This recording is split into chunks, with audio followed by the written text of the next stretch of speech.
வணக்கம் ஆசிரியை. ஆசிரியை இன்னும் மீட்டிங் நீங்க ஸ்டார்ட் பண்ணலையா? ஏன்னா அது டவுன்லோட் பண்ணிக்கிட்டே இருக்கு, அதான் கேட்கிறேன்.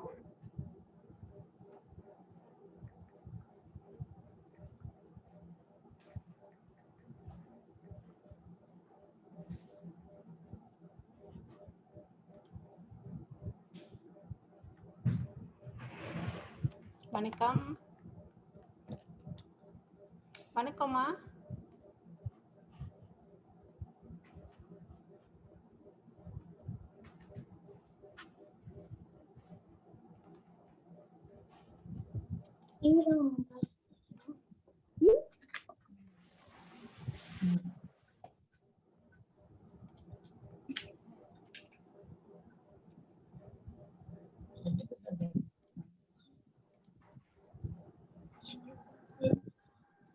வணக்கம். வணக்கம் சரி.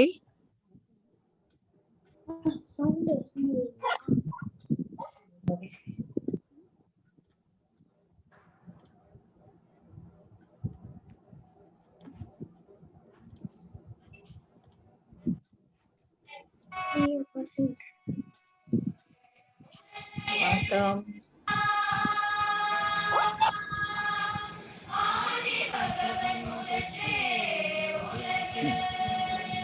வாழ்த்து பாருங்க தமிழ் இன்னொருக்கு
வணக்கம். வணக்கம். வணக்கம் ஆசிரியை. வணக்கம். எல்லாரும் நல்லா இருக்கீங்களா? சிறப்பாக இருக்கிறோம். வணக்கம்மா. வணக்கம். வணக்கம். வணக்கம். நீங்க நலமா இருக்கீங்களா? நலமா இருக்கிறேன் ஆசிரியை. நான் எல்லாரும் நலமா இருக்கோம். சரி, சுகுணா எப்படி இருக்கு கணினியில வர்றது? இனிமேதான் தெரியுமா?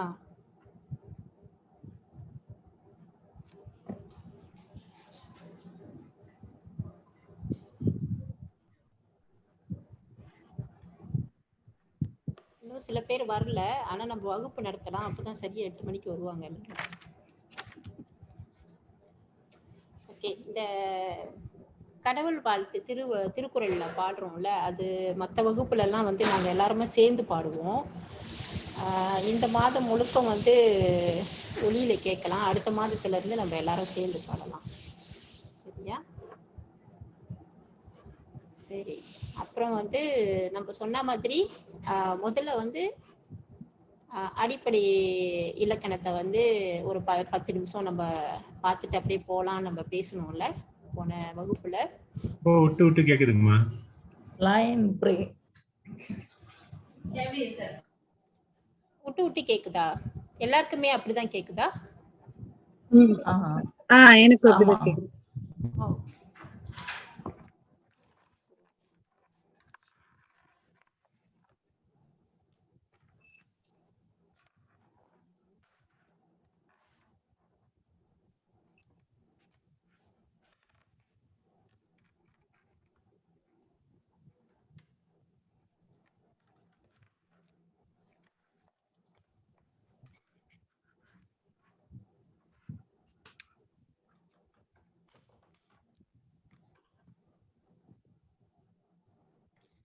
இங்க சரியான மழை, ஒருவேளை அதனாலயோ. இப்ப கேக்குதா? இப்ப கேக்குது. கேக்குது. ஓகே. இங்க சரியான மழையா வேற இருக்கு. நம்ம வந்து போன வகுப்புல வணக்கம்மா. வணக்கம். வணக்கம் வணக்கம். ஓகே, போன வகுப்புல நம்ம சொன்ன மாதிரி அடிப்படை இலக்கணத்தை வந்து ஒரு 10 நிமிஷம் நம்ம அப்படியே பார்த்துட்டு போயிடுவோம். எல்லாருக்கும் தெரிஞ்சதா இருந்தாலும் அப்படியே அடிப்படையில இருந்தே போலாம் நம்ம. ஓகே, முதல்ல வந்து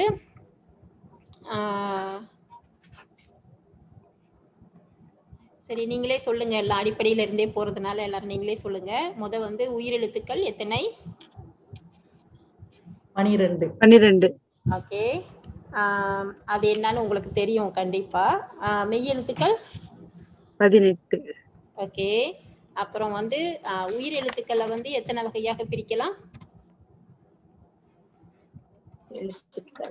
குறில் நெடில்மா. குறில் நெடில 2 வகையா பிரிக்கலாம். அப்புறம் மெய்யெழுத்தை பல்லினம், மெல்லினம், இடையினம். ஓகே, 3 வகையாக பிரிக்கலாம். அப்புறம் வந்து உயிர்மெய் எழுத்துக்கள் மொத்தம் எத்தனை? 216.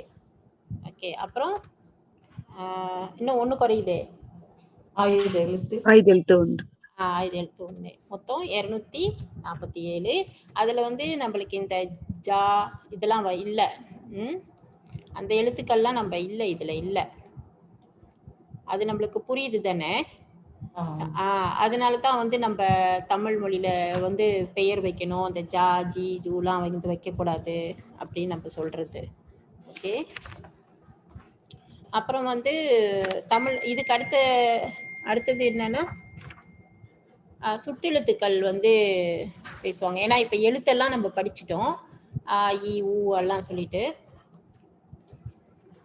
அவர் போன் அடிக்கிறாரு, ஒரு நிமிஷம். அடுத்து வந்து சுட்டெழுத்துக்களை தானே சொல்லுவாங்க. நம்ம எழுத்த வந்து ஆ ஊ இ ஊ அப்புறம் வந்து மனுஷன் வகுப்பு ஆரம்பிச்சாச்சாமா? ஏன்னா இந்த நெட்வொர்க் ரொம்ப ப்ராப்ளமா இருக்குது, கனெக்டிங்லயே காட்டிட்டு இருக்குது.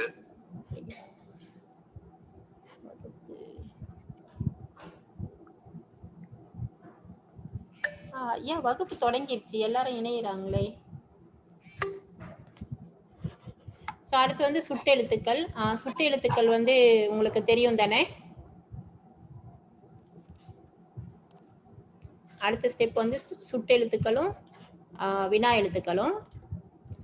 சுட்டெழுத்துக்கள் வந்து சுட்டி காட்டுறது. நம்ம எழுத்தெல்லாம் படிச்ச பிற்பாடு மனிதன் வந்து முதல்ல வந்து ஊன்னு சுட்டி காட்டித்தானே அவனோட ஒலிப்பை வந்து இது பண்றான். அதனால வந்து சுட்டெழுத்துக்கள் அப்படின்னு சொல்லுவாங்க.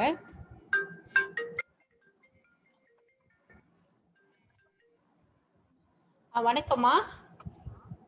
வணக்கம். இருக்கு, எல்லாரும் இணையிறாங்களே.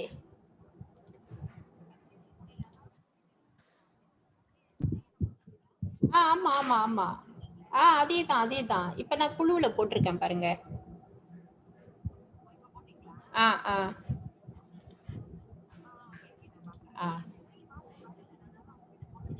Okay okay okay. என் லைன் ரொம்ப இதா இருக்கோ? எல்லாருக்கும் அப்படிதான் இருக்கோ இன்னைக்கு? மழையா என்ன? லைன் விட்டு விட்டு வருதுமா.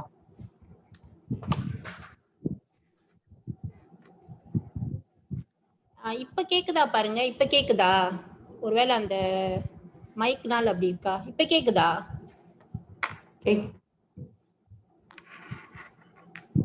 ஓகே. சுட்டெழுத்துக்கள் வந்து மொத்தம் வந்து ஆ இ உ. ஓகே, இந்த மூணும் தான் வந்து சுட்டெழுத்துக்கள். இதெல்லாம் தெரியும் அப்படின்னா நீங்க சொல்லிருங்க, நான் அடுத்தடுத்து விறுவிறுன்னு போயிடலாம். ஸோ இல்ல அப்படியே வரிசையாவே நம்ம போகலாம், தெரியுதோ தெரியலையோ நம்ம வரிசையாவே போகலாம் அப்படின்னு நான் பாக்குறேன். அதனால தான் நான் சொல்லிக்கிட்டு வரேன். ஸோ ஆ இ உ சுட்டெழுத்துக்கள். அதை வந்து சுட்டெழுத்துக்களை ரெண்டா பிரிப்பாங்க, அகச்சுட்டு புறச்சுட்டு அப்படின்னு சொல்லி. இப்ப ஆனா நம்ம சொல்ல முடியாது, திடீர்னு தேர்வுல ஒரு வரியில வந்து திடீர்னு வந்து அகச்சுட்டு புறச்சுட்டுன்னு கேட்டா கூட கேட்பாங்க, நம்மள கேட்க மாட்டாங்க அப்படின்னு நம்ம நினைக்க முடியாது. வணக்கம்மா, இந்த குழுல எனக்கு வரலீங்களே, அந்த மெசேஜ் வந்து எனக்கு இன்னும் வரல. வரலையா?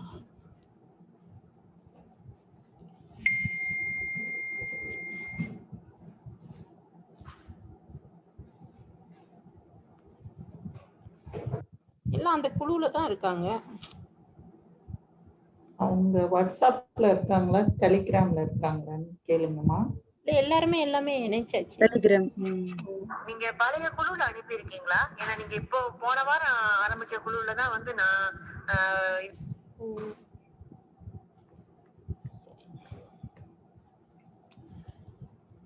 ஓகே, அப்ப சுட்டெழுத்துக்கள் ஆ இ உ. அப்ப அகச்சுட்டு புறச்சுட்டுன்னு ரெண்டா பிரிக்கிறாங்க. ஓகே, அகச்சுட்டு அப்படின்னு சொன்னா என்னன்னா, அதை பிரிச்சா வந்து பொருள் தராது. இப்போ வந்து நம்ம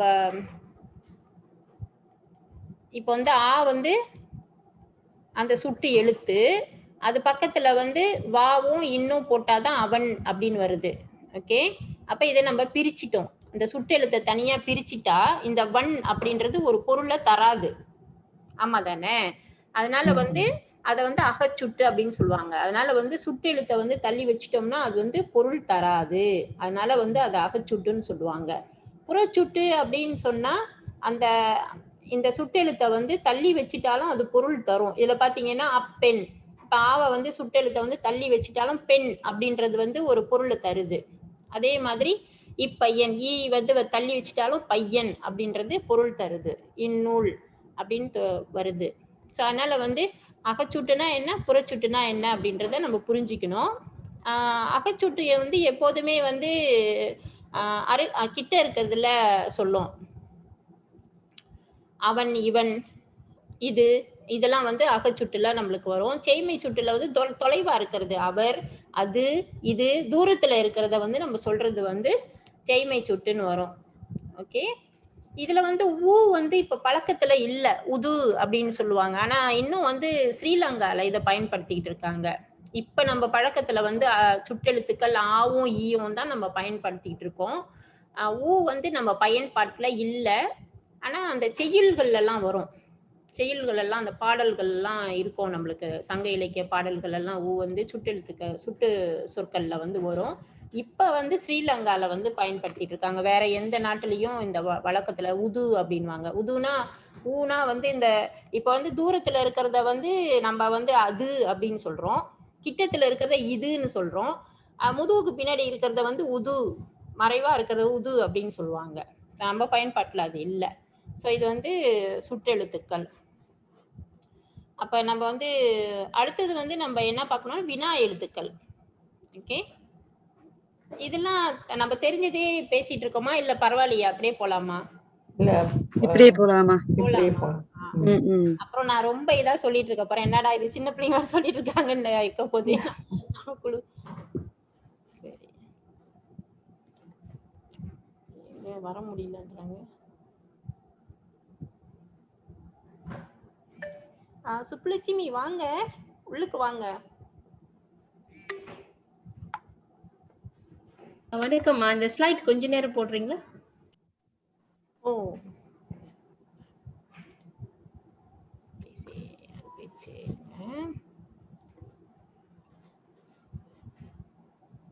நான் அது புலனத்துல அனுப்பிடவா, நானு வாட்ஸ்அப்ல அனுப்பிடட்டுமா? அதை அனுப்பிடுங்க. பெட்டர். Yes, thank you. நல்லது. இல்ல, நான் முயற்சி பண்ணிக்கிட்டு இருக்கேன், என்னால உள்ள வர முடியல. எழுதணுமா?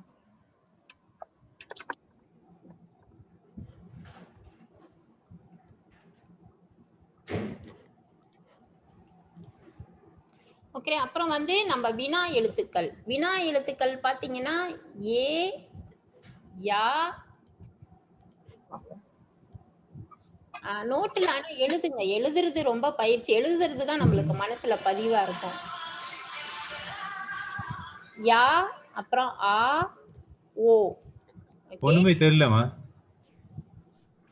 தெரியலையா?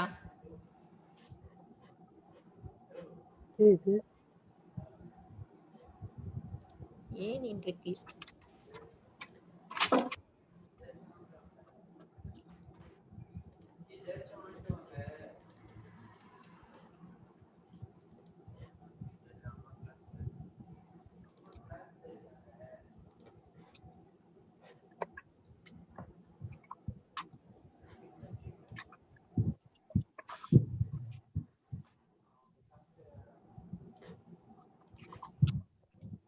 இப்ப தெரியுதா? தெரியுதுங்கம்மா.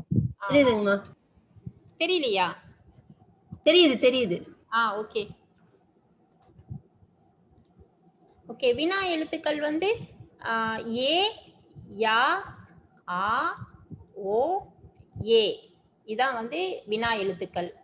அப்ப வினா எழுத்துக்கள் வந்து இது வந்து சொல்லின் முதல்ல வரும். நீங்க எந்த கேள்வி கேட்டீங்கன்னாலும் வினா எழுத்துன்னு பாத்தீங்கன்னா இதா இருக்கும்.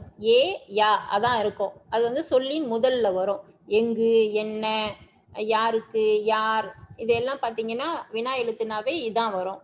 அப்புறம் சொல்லின் இறுதியில் பாத்தீங்கன்னா ஆவும் ஓவும் வரும். இப்ப பாத்தீங்கன்னா அவனோ, இந்த நோ வருது இல்ல, இந்த நோ வந்து அவனா, இது வந்து இன்னும் ஆவும் சேர்ந்தது தானே, இன்னும் ஆவும் சேர்ந்தது.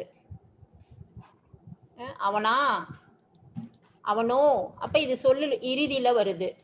ஓகே, அப்புறம் சொல்லின் முதல்லயும் இறுதிலையும் வந்து இந்த ஏ வரும்.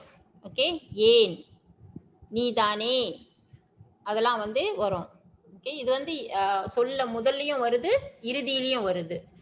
ஓகே, இந்த இறுதியில வந்து உயிரெழுத்தா இதை பாக்குறதுக்கெல்லாம் அப்புறமா நம்ம அது இலக்கணத்துல வரும், அதை சொல்லலாம். ஏன்னா இப்போ வந்து உங்களுக்கு என்னடா இது அவனோ வந்து நான் தானே இருக்கு, இது என்ன ஆ ஓன்னு சொல்றாங்க அப்படின்ட்டு இருக்கும் உங்களுக்கு. அப்புறம் அதனை பின்னாடி அந்த பகுதி விகுதி நம்ம படிக்கும் போது அது உங்களுக்கு தெளிவா புரியும். இப்ப இதுலயும் வந்து அப்படித்தான் அகவினா புறவினா அப்படின்னு சொல்லி ரெண்டா பிரிப்பாங்க. அதே மாதிரி தான் இதுவும். இது வந்து பொருள் வந்து தராது. அகவினா வந்து அந்த எழுத்தை வந்து எடுத்துட்டோம்னா ஏது, து பொருள் தராது. அதே மாதிரி யார், யாவை எடுத்துட்டா இர் பொருள் தராது. அதே மாதிரி புறவினால பாத்தீங்கன்னா பொருள் தரும். அந்த வினா எழுத்தை வந்து நீக்கிட்டாக்கா நீதானே, தானே அப்படின்றதெல்லாம் வந்து பொருள் தரும். அதனால வந்து அகவினா புறவினா அப்படின்னு சொல்லி இரண்டா வரும்.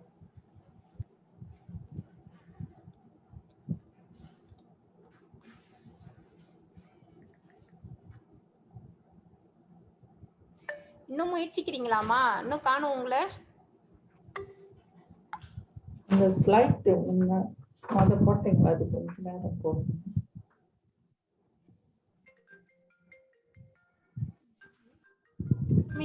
கிடைக்கலன்னு அடிக்கிறாங்க, தெரியலையே நானு. ஹலோ, சொல்லுங்கய்யா.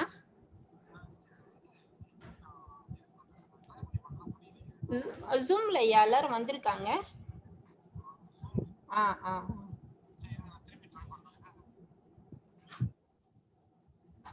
இப்பதான் ஜும்மா எல்லாம் முதையே கேட்டிருக்கலாம். சரி, நானு அது எழுதலைன்னா அந்த அகவினா புறவினா சுட்டெழுத்துக்கள் அதெல்லாம் வந்து அந்த ஸ்டைல்ல போட்டதை அனுப்பிடுறேன். அது நீங்க இப்ப எழுதாத உங்களுக்கு நான் பட்டு பட்டு நிப்பாட்டிட்டேன் போல இருக்கு. இப்ப இனிமே கொஞ்சம் மெதுவா செய்யறேன். ஓகே, அடுத்து வந்து இப்போ ஒரு எழுத்தை வந்து நம்ம எழுதுறோம் அப்படின்னு நம்ம வச்சுக்கிட்டோம்னா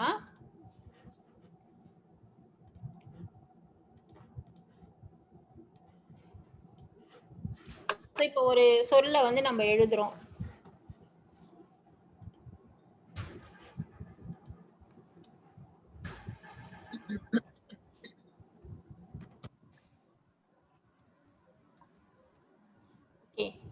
இதுல வந்து நம்ம என்னென்ன பார்க்கணும் அப்படின்னு சொன்னா, நடந்தான் அப்படின்னு ஒரு சொல் இருக்குன்னு அப்படின்னு நம்ம பார்த்தோம்னா, அதுல வந்து திணை வந்து வரணும். திணை அப்படின்னு சொன்னா என்னன்னு பார்த்தாக்கா, அது வந்து திணைனா அது வந்து ஒரு ஒழுங்குபடுத்துறது, ஒழுக்கம் அப்படின்னு சொல்லுவாங்க. திணைனா திணை வந்து திணை வந்து 2 வகைப்படும், அக்திணை, உயர்திணை. ஓகேவா? இருங்க, ஸ்லைட்ல இருக்கான்னு நான் பார்க்குறேன், எடுத்திருக்கேன் நானு.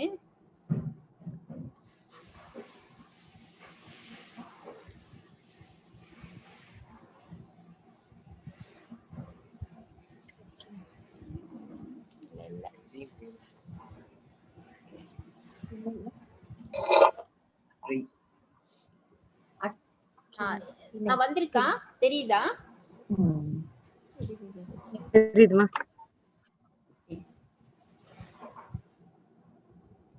ஓகே, திணைனா வந்து உயர்திணை, அக்திணையா.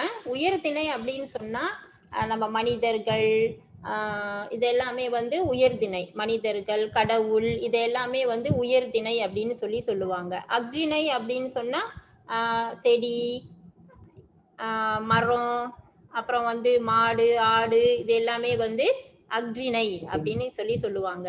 இப்ப என்னன்னா, அல் இல்லாத திணை அக்திணை. அதாவது இப்ப நம்ம வந்து உயர்திணை, நம்ம அப்ப ஆடு மாடு இருக்கு, அத வந்து உயர்ந்தது இல்ல தாழ்ந்ததுன்னு அப்படின்னு சொல்லக்கூடாதுல்ல. அதுக்காக மரியாதையா அத ஒரு பெயர் வச்சு அக்திணை அப்படின்னு சொல்லி நம்மளுக்கு பேர் கொடுத்துருக்காங்க.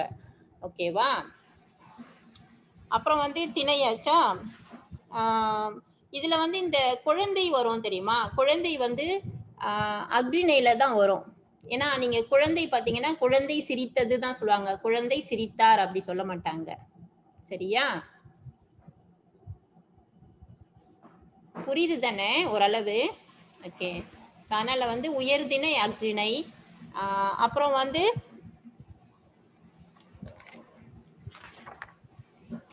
பால். இருங்க, நான் இதை க்ளோஸ் பண்ணிடுறேன், இது தேவையில்லை நம்மளுக்கு.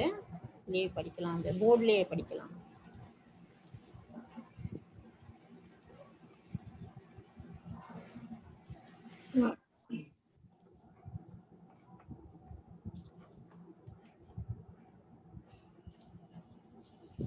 கஜின், கஜின், கஜின், யா.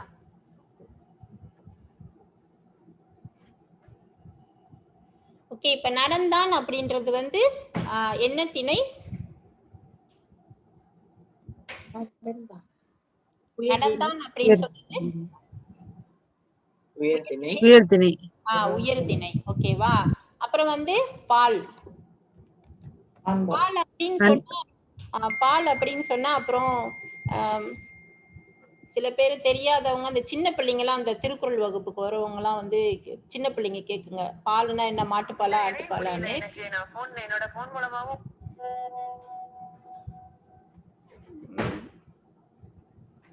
ஆட்டுப்பாலா மாட்டுப்பாலான்னு கேட்டிருக்காங்க. பால்னா வந்து பிரிவு, பகுப்பு அப்படின்னு சொல்லி பொருள் வரும். அதனாலதான் இந்த திருக்குறள் எல்லாம் வந்து அறத்துப்பால், பொருட்பால் அப்படின்லாம் வரும்ல. அறத்தோட பகுப்பு, அது பிரிவுன்ற பொருள்ல வந்து நம்மளுக்கு வரும்.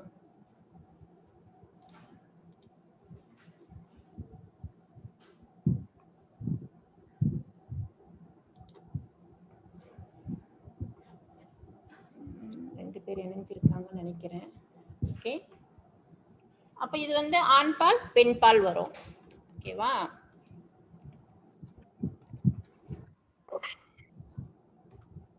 ஆண் பால், பெண் பால்.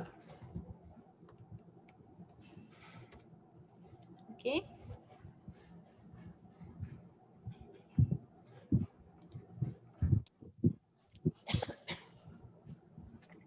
வந்துட்டாங்களா தெரியலையே, இன்னும் இணைஞ்ச மாதிரி இருந்துச்சு. வணக்கம். வணக்கம். வணக்கம், இணைஞ்சிருக்கீங்களா? ஏன் இன்னைக்கு லைன் சரியா இருக்கு?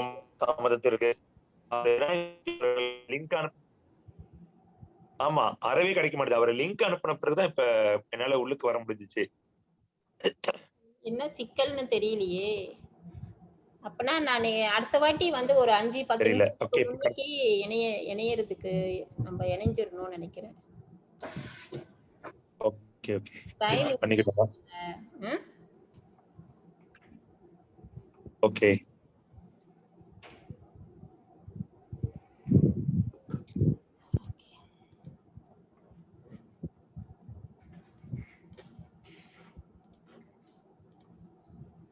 ஓகே, ஆண்பால் பெண்பால் அதுல வந்து உயிர்தனிக்கு உள்ளது வந்து பலர்பால். ஓகே, அக்ரிணைக்கு உரியது வந்து பலவின் பால். நிறைய பேர் இருந்தாங்கன்னா பலர்பால் அப்படின்னு சொல்லுவாங்க, பலவின் பால் அப்படின்னு சொல்லுவாங்க. இப்போ வந்து நீங்க ஏதோ கேள்வியோ வந்துச்சு, ஏதோ மனிதர்கள்லாம் இருக்காங்கன்னா இவங்கெல்லாம் வந்து பலவின் பால்பா அப்படின்னு சொன்னீங்கன்னா, தமிழ் தெரியாதவங்களுக்கு சொன்னீங்கன்னா நம்ம அவங்கள வந்து ஆடு மாடுன்னு திட்டுறோன்னு. தமிழ் தெரியலன்னா அவங்கள அந்த மாதிரி நம்ம சொல்லிக்கலாம். சில பேர் சொல்லுவாங்க அந்த மாதிரி. அவங்கெல்லாம் வந்து அக்ரிணைக்குரியவர்கள் அப்படின்றவாங்க. இந்த புலவர்கள்லாம் பேசும்போது தமிழ் தெரியாதவங்க கிட்ட வந்து அவங்க திறனை காட்டுறதுக்காக அவங்கள வந்து ஆடு மாடுன்னு திட்டாம, கழுதன்னு திட்டாம அவங்கெல்லாம் அக்ரிணைக்குரியவர்கள் அப்படின்னு சொல்லிடுவாங்க. ஸோ அந்த மாதிரி வந்து நம்ம இது வந்து இதெல்லாம் படிச்சுக்கிட்டு நம்ம எழுதும் போது வந்து இதெல்லாம் எப்படி முறையா எழுதணும், ஒரு வாக்கியத்தை வந்து எப்படி முறையா எழுதுறது, ஒரு வரியை வந்து எப்படி முறையா எழுதுறது, அப்புறம் ஒரு வாக்கியத்தை, அப்புறமா வந்து ஒரு பேராகிராஃபை, இதெல்லாம் வந்து முறையா எழுதுறதுக்கு இதெல்லாம் கண்டிப்பா நம்ம வந்து தெரிஞ்சு வச்சிருக்கணும். ஸோ பலவின் பால், பலர்பால், ஆண்பால், பெண்பால். ஓகேவா? அப்புறம் பாத்தீங்கன்னா எண்.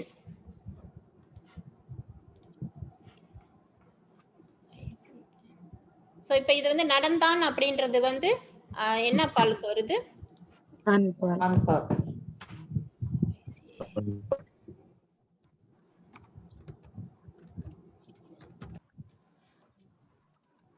நடந்தான்.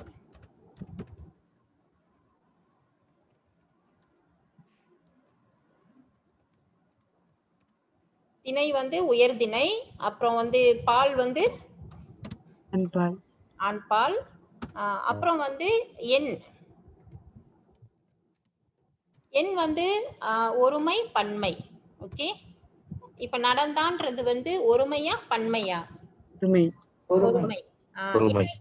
நம்ம தெரிஞ்சுக்கணும். ஏன்னா அந்த அரபு சொற்கள் எல்லாம் பாத்தீங்கன்னா ஒருமை பன்மை இருமை எல்லாம் வரும், இருமை அப்படிலாம் வரும். இப்ப அந்த மருத்துவங்க படிக்கிறாங்க போறாங்களா, ரஷ்யாவுக்கு போற பிள்ளைங்க கிட்ட எல்லாம் கேட்டீங்கன்னா அந்த ஆண்பால் பெண்பால் நம்ம படிக்கிறோம்ல, ஆண்பால் பெண்பால் பலவின் பால் பலர்பால் படிக்கிறோம்ல, அவங்களுக்கு வந்து இந்த நாட்காலி இதெல்லாமே வந்து ஆண்பால் பெண்பால்லாம் இருக்கும் அப்படின்லாம் சொல்லுவாங்க. ஸோ அதனால வந்து ஒவ்வொரு மொழியில ஒரு மாதிரி இருக்கும். அதனால வந்து இது என்ன ஒருமை பன்மை தானே, இதெல்லாம் படிக்கணுமா அப்படின்னு நம்ம இது பண்ணக்கூடாது. நம்ம கண்டிப்பா தெரிஞ்சு வச்சுக்கணும். தமிழ் மொழியில வந்து ஒருமை பன்மை இருமை கிடையாது நம்மளுக்கு. வேற்று மொழியில எல்லாம் அந்த மாதிரி எல்லாம் இருக்கு. அப்ப வந்து எண் வந்து ஒருமை. ஓகே, அப்புறம் வந்து இடம். அடுத்து வந்து இடம். இடம் பாத்தீங்கன்னா முன்னிலை,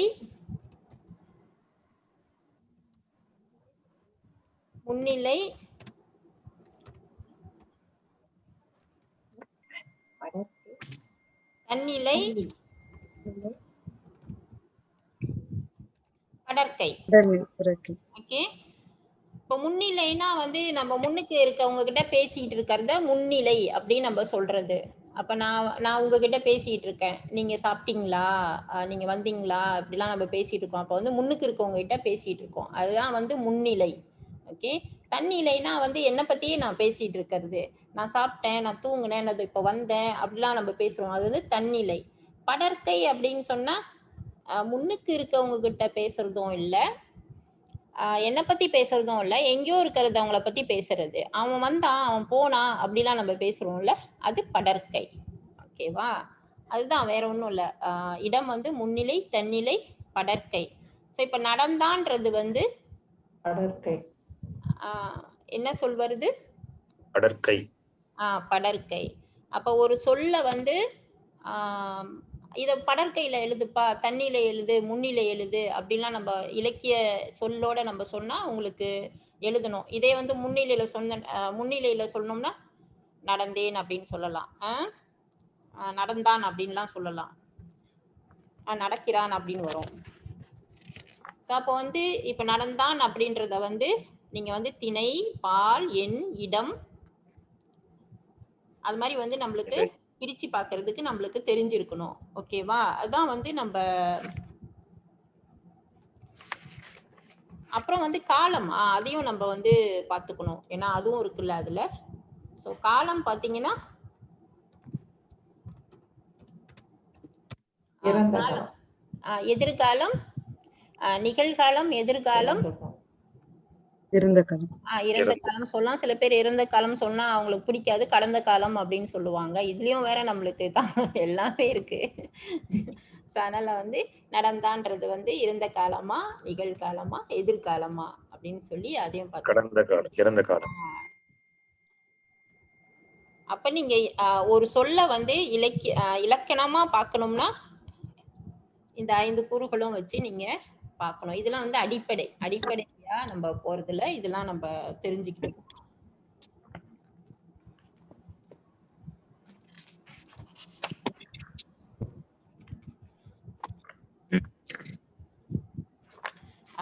ஆனா வந்து நிறைய செய்திகள் இருக்கு. ஸோ நம்ம சொன்ன மாதிரி ஐயோ 8:30 ஆயிடுச்சா, நான் 10 நிமிஷத்துல முடிக்கிறேன் இலக்கணம். பரவாயில்ல, முன்ன பின்ன ஆகும், என்ன பண்றது. ஓகே, நம்ம வந்து இன்னைக்கு அறநூல்களை வந்து பாக்குறோம் அப்படின்னு சொல்லியிருந்தோம். சரி, இப்போ வந்து நம்ம முத அறநூல்கள் அப்படின்னா என்ன அப்படின்னு நம்ம பார்த்துக்கலாம். அறம் என்றால் என்ன, அதுக்கு ஒரு நல்ல ஒரு பதில் கொடுங்க. அறம் அப்படின்ற சொல்லுக்கு பொருள் என்ன? அறம் தர்மம் இல்ல. அந்த புக்கு மேலோட்டமா படிச்சு பாத்தீங்களா? உதவியும் இல்ல. ஏன்னா தர்மம் வட சொல்லு. ஓகே, அறம் அப்படின்னு சொன்னா அதுக்குதான் ஔவையார் வந்து அறம் செய்ய விரும்பு அப்படின்னு சொல்றாரு. அறம் செய்ய விரும்புனா கையில இருக்க காசை எடுத்து கொடு அப்படின்னு அவரு சொல்லல. நம்ம அப்படி பொருள் நினைச்சுக்கிட்டு இருக்கோம். அறம் செய்ய விரும்பு அப்படின்னா இப்படி ஒரு முக்கோணமா ஒரு கோடு போட்டுப்போம். அதுல போட முடியலையே. சரி,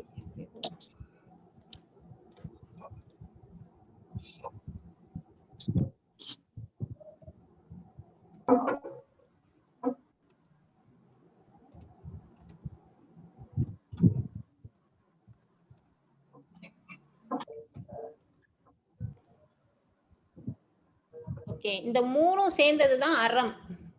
ஓகே, இது வந்து ஒரு முக்கோணம் மாதிரி போட்டு அத 3 சைடும் போட்டு நடுவுல வந்து அறம் அப்படின்னு சொல்லி குறிப்பாங்க. ஓகேவா? எண்ணம், சொல், செயல் இது எல்லாமே சேர்ந்துதான் அறம் அப்படின்னுவாங்க. இப்ப வந்து மேடையில ஒரு அரசியல்வாதி யாரையோ வச்சுப்போமே, நல்லவங்களும் இருக்காங்க. ஸோ ஒரு சில அரசு ஏதோ ஒண்ணு வச்சுப்போம், ஒரு பேச்சுக்கு போயிடும், அது யாரும் அரசியல் யாருக்கும் வச்சுக்க போறாங்க.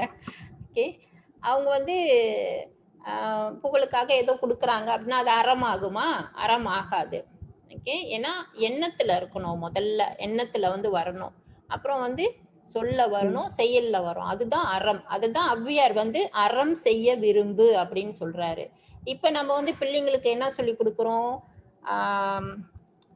சில அன்னைக்கு ஒருத்தவங்க பேசிட்டு இருந்தாங்க, காலையில வந்து டெய்லி நான் வந்து பறவைக்கு வந்து அரிசி போடுறேன், அதனால எனக்கு நல்லது நடக்கும்ட்டு நான் அதனால போட்டுட்டே வந்தேன், எனக்கு நல்லது நடந்தது அப்படின்னு சொன்னாங்க. சோ இது வந்து அறமா? இது அறம் இல்ல. இயல்பா வந்து என்ன வரணும்? அந்த எண்ணத்துல வரணும். அந்த பறவை வந்து சாப்பிடணும், அதனால வந்து நம்மளுக்கு நல்லது நடக்கணும், அதெல்லாம் வரக்கூடாது. இயல்பா வந்து அப்படியே வந்து மனசுல வந்து நம்மளுக்கு அது சாப்பிடணும், ஒருத்தங்களுக்கு சாப்பாடு கொடுக்கணும், அப்புறம் சொல், செயல் இது மூன்றும் வந்து வர்றதுதான் அறம். இப்ப இந்த அறம்ன்ற சொல்லு வந்து இதான். இப்ப இந்த அறம் சார்ந்த நூல்களை தான் நம்ம வந்து இப்ப படிக்க போறோம். அதுக்கு முன்னுக்க வந்து சில செய்திகளை வந்து நம்ம பார்க்க வேண்டியதா இருக்கு. என்னன்னா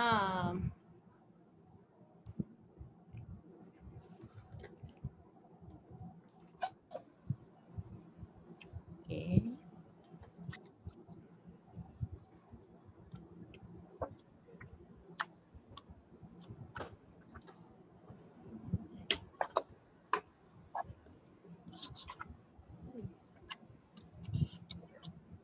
ஓகே, இது வந்து அறநூல்கள் அப்படின்னு சொன்னா அறநூல்கள் எல்லாமே வந்து சங்கம் மருவிய காலத்துல வந்து எழுதப்பட்டது. சங்கம் மருவிய காலம், சங்க காலம் அப்படின்றது வந்து நம்மளுக்கு எப்படி குறிச்சிருக்காங்க அப்படின்னு சொன்னா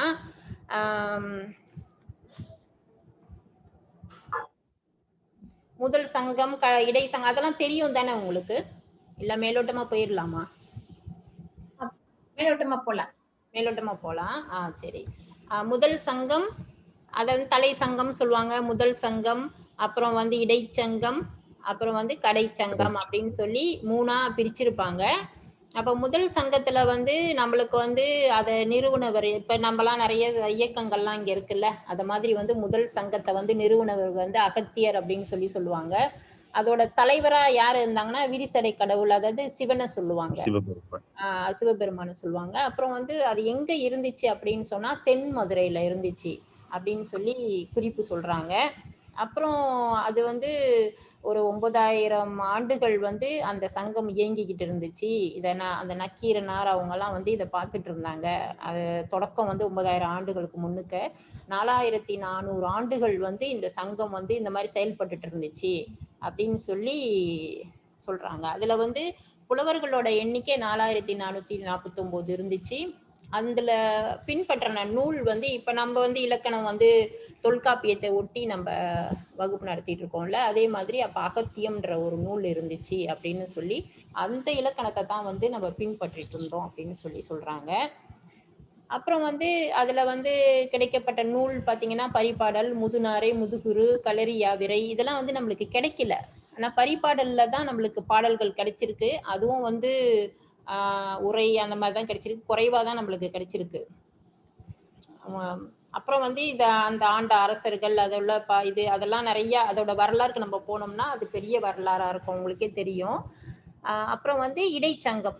இடைச்சங்கம் பாத்தீங்கன்னா அதுக்கு இந்த கபடாபுரம் அப்படின்னு சொல்ற இடத்துல வந்து பாண்டிய மன்னர்களால அது வந்து இருந்துச்சு. இது எல்லாமே நம்மளுக்கு வந்து அந்த கடல் கோள்கள்லாம் ஏற்பட்டுச்சு இல்ல, அதுல வந்து இதெல்லாம் அழிஞ்சு போச்சு அப்படின்னு சொல்லி நம்மளுக்கு குறிப்புகள் இருக்கு. இறையனார் கலவினன் ஒரு நூல் இருக்கு. அதுல வந்து இந்த குறிப்பெல்லாம் வந்து இந்த பாடல் வழி வந்து நம்மளுக்கு வந்து இந்த குறிப்பெல்லாம் நம்மளுக்கு கொடுத்துருக்காங்க. அதே மாதிரி வந்து அதே மாதிரி ராமாயணத்துலயும் வந்து குறிப்பு இருக்கு. ராமாயணத்துல குறிப்பு இருக்கு. அப்புறம் மகாபாரதத்துல பாத்தீங்கன்னா இந்த செப்பேடுன்னு சொல்லி நம்மளுக்கு கிடைச்சிருக்கு. இந்த கல்வெட்டு இதெல்லாம் கிடைக்கும்ல, அதுல வந்து செப்பேடுன்னு சொல்லி கேட்டு, அது எப்படின்னா இப்ப இந்த திருமணத்துல எல்லாம் வந்து மேல வந்து அப்படியே பட்டம் கட்டுவாங்க தெரியுமா, அந்த மாதிரி வந்து முன்ன செப்பேடுல வந்து அரசர்களுக்கு எல்லாம் பட்டம் கட்டுறது இருக்கும். அந்த மாதிரி ஒரு புலவர்களுக்கு அந்த மாதிரிலாம் கொடுக்கறது, அந்த மாதிரி பட்டம் எல்லாம் கிடைச்சது இல்ல. அதுல வந்து இந்த மாதிரி நிறைய செப்பேடு எல்லாம் கிடைச்சதுல அதுல எல்லாம் போட்டிருந்திருக்கு. இந்த மாதிரி வந்து மகாபாரதத்தெல்லாம் வந்து மொழிபெயர்ப்பெல்லாம் நடந்துச்சு அப்படின்ற குறிப்புகள் எல்லாம் வந்து நம்மளுக்கு கிடைச்சிருக்கு. அப்ப அப்பயே வந்து அந்த சங்கத்துல வந்து டிரான்ஸ்லேஷன் செஞ்சிருக்காங்க. அப்புறம் வந்து கவிதையை ஏற்றிருக்காங்க, சங்க நூல்கள் இடப்பட்டிருக்கு, இதெல்லாம் சொல்றாங்க. அதே மாதிரி அப்புறம் வந்து ராமாயணத்துல வந்து ராமர் வந்து அனுமர்கிட்ட வந்து அங்க சங்கம் இருக்கிறதா சொல்றதா வந்து ஒரு வசனம் வந்து வருது. ஸோ இப்ப இதெல்லாம் வந்து அந்த குறிப்புகள் இது இருந்துச்சு அப்படின்றதுக்கு. ஆனா சில ஆய்வாளர்கள் வந்து இதெல்லாம் இல்ல, இதெல்லாம் பொய், இவனுங்க சும்மா சொல்றாங்க அப்படின்ற ஆய்வும் இருக்கு. ஆனா நம்ம ஏன் இந்த சிக்கல்லாம் அப்படின்னு சொல்லி நம்ம பார்த்தோம்னா, நம்ம ஒரு விஷயத்த வந்து தெரிஞ்சுக்கணும். அது நம்ம இது முடிச்சிருவோம்.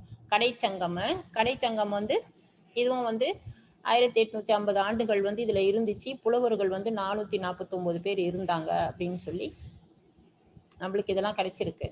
ஸோ இதெல்லாம் முடிஞ்சு நம்மளுக்கு வந்து சங்கம், இதெல்லாம் வந்து சங்க காலத்துல நம்ம உள்ளது. ஆனா இப்போ வந்து நம்ம இப்ப படிக்க போறோம்ல 17 கீழ்கணக்கு நூல்கள், அன்னைக்கு கூட நம்ம சொன்னோம்ல 17 கீழ்கணக்கு நூல்கள் அப்படின்னு சொல்லிட்டு. க்ளோஸ் பண்றது தெரியல.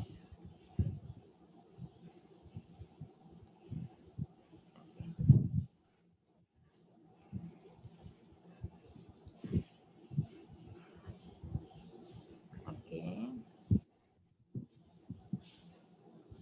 ஒரு நிமிஷம்.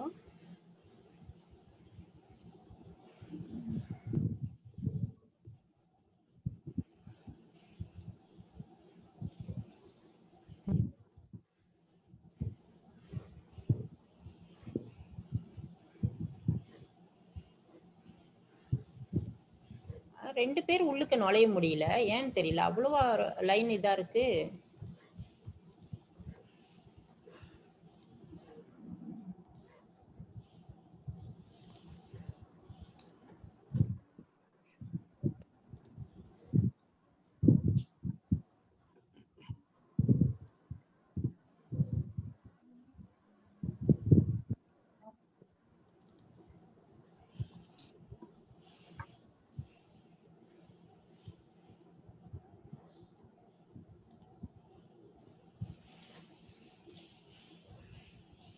ஓகே, இப்ப நம்ம படிக்க போறது வந்து இந்த 17 கீழ்கணக்கு நூல்கள். அதுல தானே நம்ம அன்னைக்கே நான் சொன்னேன்ல, 17 கீழ்கணக்கு நூல்கள் தான் நம்ம படிக்க போறோம் அப்படின்னு சொல்லி நம்ம சொன்னோம் அன்னைக்கு. சோ இதுல 17 கீழ்கணக்கு நூல்கள் எல்லாமே வந்து இந்த பார்த்தோம்ல, முதல் சங்கம், இடை சங்கம், கடை சங்கம் அப்படின்னு சொல்லி அந்த 3 சங்க காலமும் முடிஞ்ச பிற்பாடு நம்மளுக்கு வந்து சங்கம் மருவிய காலம் அப்படின்னு சொல்லி வருது. அப்ப வந்துதான் நம்மளுக்கு வந்து இந்த 17 கீழ்கணக்கு நூல்கள் வந்து கிடைக்குது. அதை வந்து ஒரு சமண முனிவர் வந்து அதை நிறுவி, அந்த சங்க காலத்தை நிறுவி அதுல வந்து இந்த நூல்கள் எல்லாம் வந்து தொகுத்ததா வந்து நம்மளுக்கு வரலாறுல வந்து நம்மளுக்கு சொல்றாங்க. சரியா?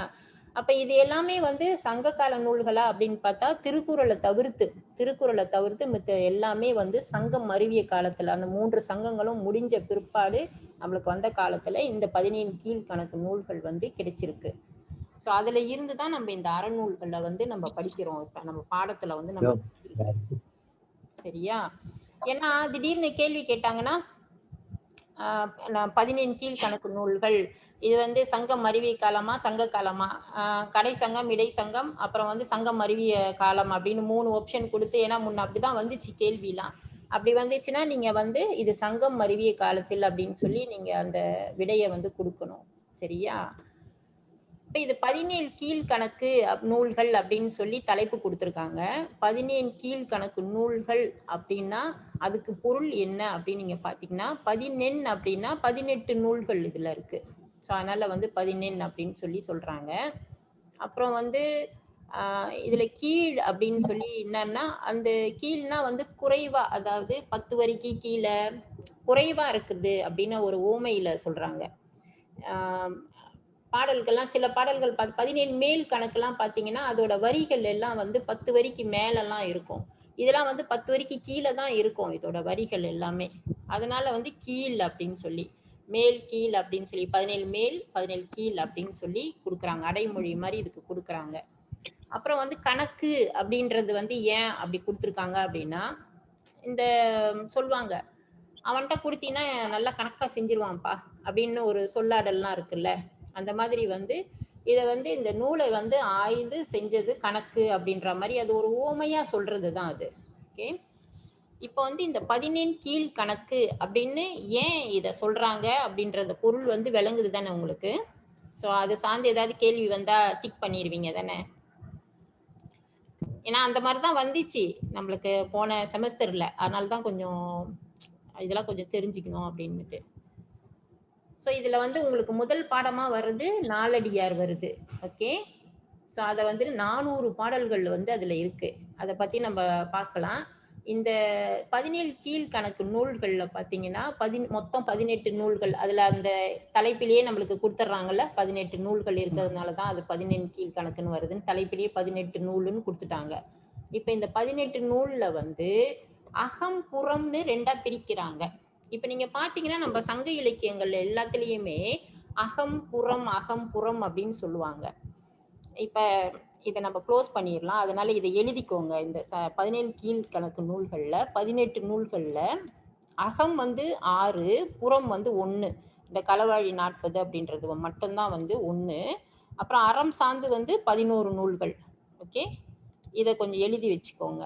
17 கீழ்கணக்கு நூல்கள்ல அறம் சார்ந்த பாடல்கள் வந்து மொத்தம் 11, அகம் சார்ந்தது 6, புறம் சார்ந்தது 1. ஓகேவா? இப்போ வந்து நம்ம வந்து அகம்னா என்ன, புறம்னா என்ன அப்படின்னு சொல்லி நம்ம பார்க்கலாம். ஏன்னா சங்க இலக்கியம் நம்ம படிக்கிறோம் அப்படின்னாவே இதெல்லாம் நம்ம படிச்சுட்டு இதெல்லாம் தெரிஞ்சுக்கிட்டு அது உள்ளுக்கு போனாதான் அந்த பாட்டையே நம்ம படிக்க முடியும். இல்லைன்னா அதெல்லாம் படிக்க முடியாது. அதோட நம்மளுக்கு என்னன்னே தெரியாது நம்மளுக்கு அப்புறமா. அகம் புறம் அப்படின்னா என்னன்னு பாத்தீங்கன்னா, நம்ம இப்படி கை இருக்குன்னு வச்சுக்கோங்களேன். நம்ம கையை வந்து உள்ளுக்கு இருக்கிறது எல்லாமே நம்மளுக்கு அகம், இந்த பக்கம் வெளியில இருக்கிறது எல்லாமே புறம் அப்படின்னு சொல்லி சொல்லுவாங்க. அகம்னா உள்ளுக்கு இருக்கிறதுனா என்னது அப்படின்னு பார்த்தா நம்ம காதல், இதெல்லாம் வந்து நம்ம உள்ள இருக்க அகம் தானே. அகம் சார்ந்த செய்திகள் தானே இது எல்லாமே. புறம் சார்ந்ததுன்னா வந்து நம்ம சண்டை போடுறது, நம்ம கல்வி, இது எல்லாமே வந்து புறம் சார்ந்த செய்திகளா நம்மளுக்கு வந்து இருக்கும். சரியா? அதை பத்தி கொஞ்சம் விரிவா பாத்துரலாம். ஏன்னா அகம் புறம்னே கொண்டு போவாங்க. அப்புறம் நீங்க கொஞ்சம் அதெல்லாம் கொஞ்சம் தெரிஞ்சுக்கிட்டாதான் கொஞ்சம் சிறப்பா இருக்கும்.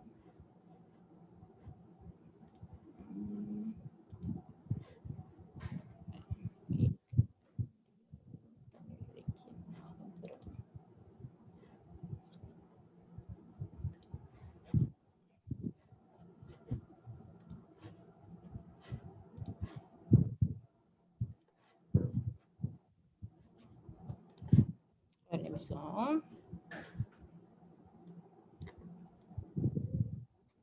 எடுக்கிறதுல கூட கொஞ்சம் தடுமாற்றமா இருக்கு இன்னைக்கு. ஓகே, எல்லாரும் அமைதியா இருக்கீங்க. ரொம்ப போரிங்கா இருக்கா? ஆவலா இருக்கா? Okay okay. அகப்பொருள் புறப்பொருள்னு சொல்லி நம்மளுக்கு வந்து 2ஆ இலக்கணத்திலும் பிரிச்சிருவாங்க. இதுதான் நம்மளோட சிறப்பு. ஓகேவா? அகம்னா வந்து அதுக்கு 5 திணைகளை வச்சிருவாங்க. அதாவது இவங்க என்ன சொல்ல வராங்க அப்படின்னு சொன்னா, இப்போ வந்து ஒரு பாட்டை அவங்க எழுதிருவாங்க. ஸோ அந்த பாட்டு எழுதுனேன்னு அந்த சீன் வந்து நம்மளுக்கு வந்து மனசுல வந்து வரணும். எப்படி வரணும்? அவங்க வந்து எந்த இடத்துல இப்போ ஒரு படம், ஒரு பிரபலமான படம் எதனா இருந்துச்சுன்னா அந்த பாட்டு சீன் காட்டினாங்கன்னா நம்மளுக்கு எப்படி இருக்கும்? அது பின்னாடி அவங்க எங்க ஆடுறாங்க, அந்த மலை பிரதேசமா இல்ல தண்ணி கிட்ட நின்று ஆடுறாங்கன்னா அதுதானே நம்மளுக்கு அப்படியே இதா இருக்கும். அந்த காட்சி வந்து தான் இருக்கும்ல. சும்மா வந்து ஒரு பொண்ணு பாட்டு பாட மாட்டாங்க தானே. ஸோ அப்போ வந்து அந்த நிலத்தை வந்து அவங்க பண்ணுவாங்க. அப்புறம் அவங்களோட உணர்வுகள், உணர்வுகள்னா நீங்க பாத்தீங்கன்னா எப்படி இருக்கும்? இப்ப நீங்க ஒரு கேல்ல வேலை செய்யறாங்க, ஒரு இடத்துல வேலை செய்யறாங்கன்னு வச்சுக்கோமே, அவங்களோட பழக்க வழக்கங்கள், அவங்களோட பேச்சு, அவங்களோட உணர்வுகள் எல்லாமே வந்து வேறையா இருக்கும். ஆமா தானே? இதே வந்து வேற எங்கேயோ போவோமே, ஒரு ஆப்பிரிக்காவிலேயே பார்த்துப்போம், இல்லைன்னா ஒரு எஸ்டேட்ல பார்த்துப்போம், இல்லைன்னா வந்து வேற ஒரு நாடுகள்ல பார்த்துப்போம். ஒவ்வொரு நிலத்துக்கு ஏத்த மாதிரி தானே அந்த உணர்வுகள் எல்லாமே மாறும். ஸோ அதனால வந்து நம்மளுக்கு என்ன சொல்லிடுவாங்கன்னா, அகம் புறம் 2ஆ பிரிச்சுட்டு இதையெல்லாம் நம்மளுக்கு வந்து விளக்கப்படுத்துவாங்க. ஒரு பாட்டுன்னா அந்த பாட்டுக்கு கீழே பாத்தீங்கன்னா திணைன்னு எழுதியிருப்பாங்க. திணை, அகப்பொருள், புறப்பொருள் அப்படின்னு சொல்லி இந்த பாடல் கீழே பாத்தீங்கன்னா அந்த சங்க பாடல்கள் எல்லாம் எழுதியிருப்பாங்க. அகப்பாடல், புறப்பாடல் அப்படின்னு சொல்லி எழுதியிருப்பாங்க. அந்த அந்த இதை எல்லாத்தையுமே நம்மளுக்கு சொல்லிடுவாங்க. அப்ப அந்த பாட்டை வந்து நம்ம படிக்கும் போது இது வந்து புறத்திணையா அகத்திணையா இப்படிதான் இருக்கும்ன்ற காட்சி வந்து நம்ம கண்ணு முன்னுக்கு வந்துரும். அப்படியே நம்மளுக்கு வந்துரும். ஸோ அதுக்குதான் வந்து இதெல்லாம் நம்மளுக்கு வந்து விளக்கப்படுத்துறாங்க. சும்மா வந்து நம்மளுக்கு சங்க பாடல்கள்லாம் படிச்சுட்டு போறதுக்கெல்லாம் நம்ம எழுதி வைக்கல. அழகா அதை நம்மளுக்கு வந்து செட் பண்ணி கொடுத்துருக்காங்க. ஸோ அதனால வந்து அதை பத்தி நம்ம வந்து கொஞ்சம் தெரிஞ்சுக்கணும். இப்ப அகம் புறம் வந்து 2ஆ பிரிச்சுட்டாங்களா? அதுக்கு வந்து 5 திணைகள்ல கொடுத்துருக்காங்க. புறப்பொருளுக்கு வந்து 12 திணைகள் கொடுத்துருக்காங்க. சரியா? புறப்பொருள் வந்து குறைவா இருக்குல்ல, அதனால வந்து இந்த 12 திணைகளை வந்து நம்ம பார்த்துடலாம். ஏன்னா அகம் தான் நிறைய வரும். ஓகே, ஏன்னா நீங்க குழம்பிடக்கூடாது இல்லையா? அதனால புறம்னா என்ன? வெளியில இருக்கிறது, வெளியில நடக்கிறது. இப்ப முன்ன வெளியில நடக்கிறதுனா சங்க காலத்துல எல்லாம் என்னது? அரசர் வந்து என்ன செய்வாங்க? போருக்கு போவாங்க. இப்பெல்லாம் என்னது? அரசியல் இப்பயும் அதானே நடந்துட்டு இருக்குது. இந்த நாட்டுல இருந்து அந்த நாட்டுக்கு வந்து பிரச்சனை வர்றது அந்த மாதிரி தானே. முன்ன வந்து இன்னும் அதிகமா இருந்துச்சு. அப்போ வந்து என்ன பண்ணுவாங்கன்னா, இப்ப ஒரு பாட்டு இருக்குன்னு வச்சுக்கோங்க, அந்த பாட்டை போட்டுட்டு கீழே வந்து வெற்றி திணைன்னு அப்படின்னு போட்டிருப்பாங்க. சரியா? இன்னொரு பாட்டை எழுதிட்டு கீழே வந்து கரந்தை திணை அப்படின்னு போட்டிருப்பாங்க. ஸோ இப்ப வெற்றி திணை அப்படின்னு சொல்லி என்னன்னா, இவர் வந்து என்ன பண்றாருன்னா, அந்த அரசர் வந்து என்ன பண்றாருன்னா, பக்கத்து நாட்டுல போயிட்டு பசுவெல்லாம் போய் தூக்கிட்டு வந்துருவாரு. அது வந்து என்னன்னா, சண்டை போடுறதுக்கு சிக்னல் கொடுக்குறாரு. அவனை போய் நோண்டுறது, போய் அவனை போய் என்ன பண்றது, கச்சோ பண்றது, அவன்கிட்ட இருக்கிறதெல்லாம் எடுத்துட்டு வர்றது. ஸோ அப்ப நடக்குது தெரியுமா? இவன் போய் அங்க போய் அந்த பசு, முன்ன வந்து பசு தான் வந்து ஒரு பெரும் செல்வமா இருக்கும்.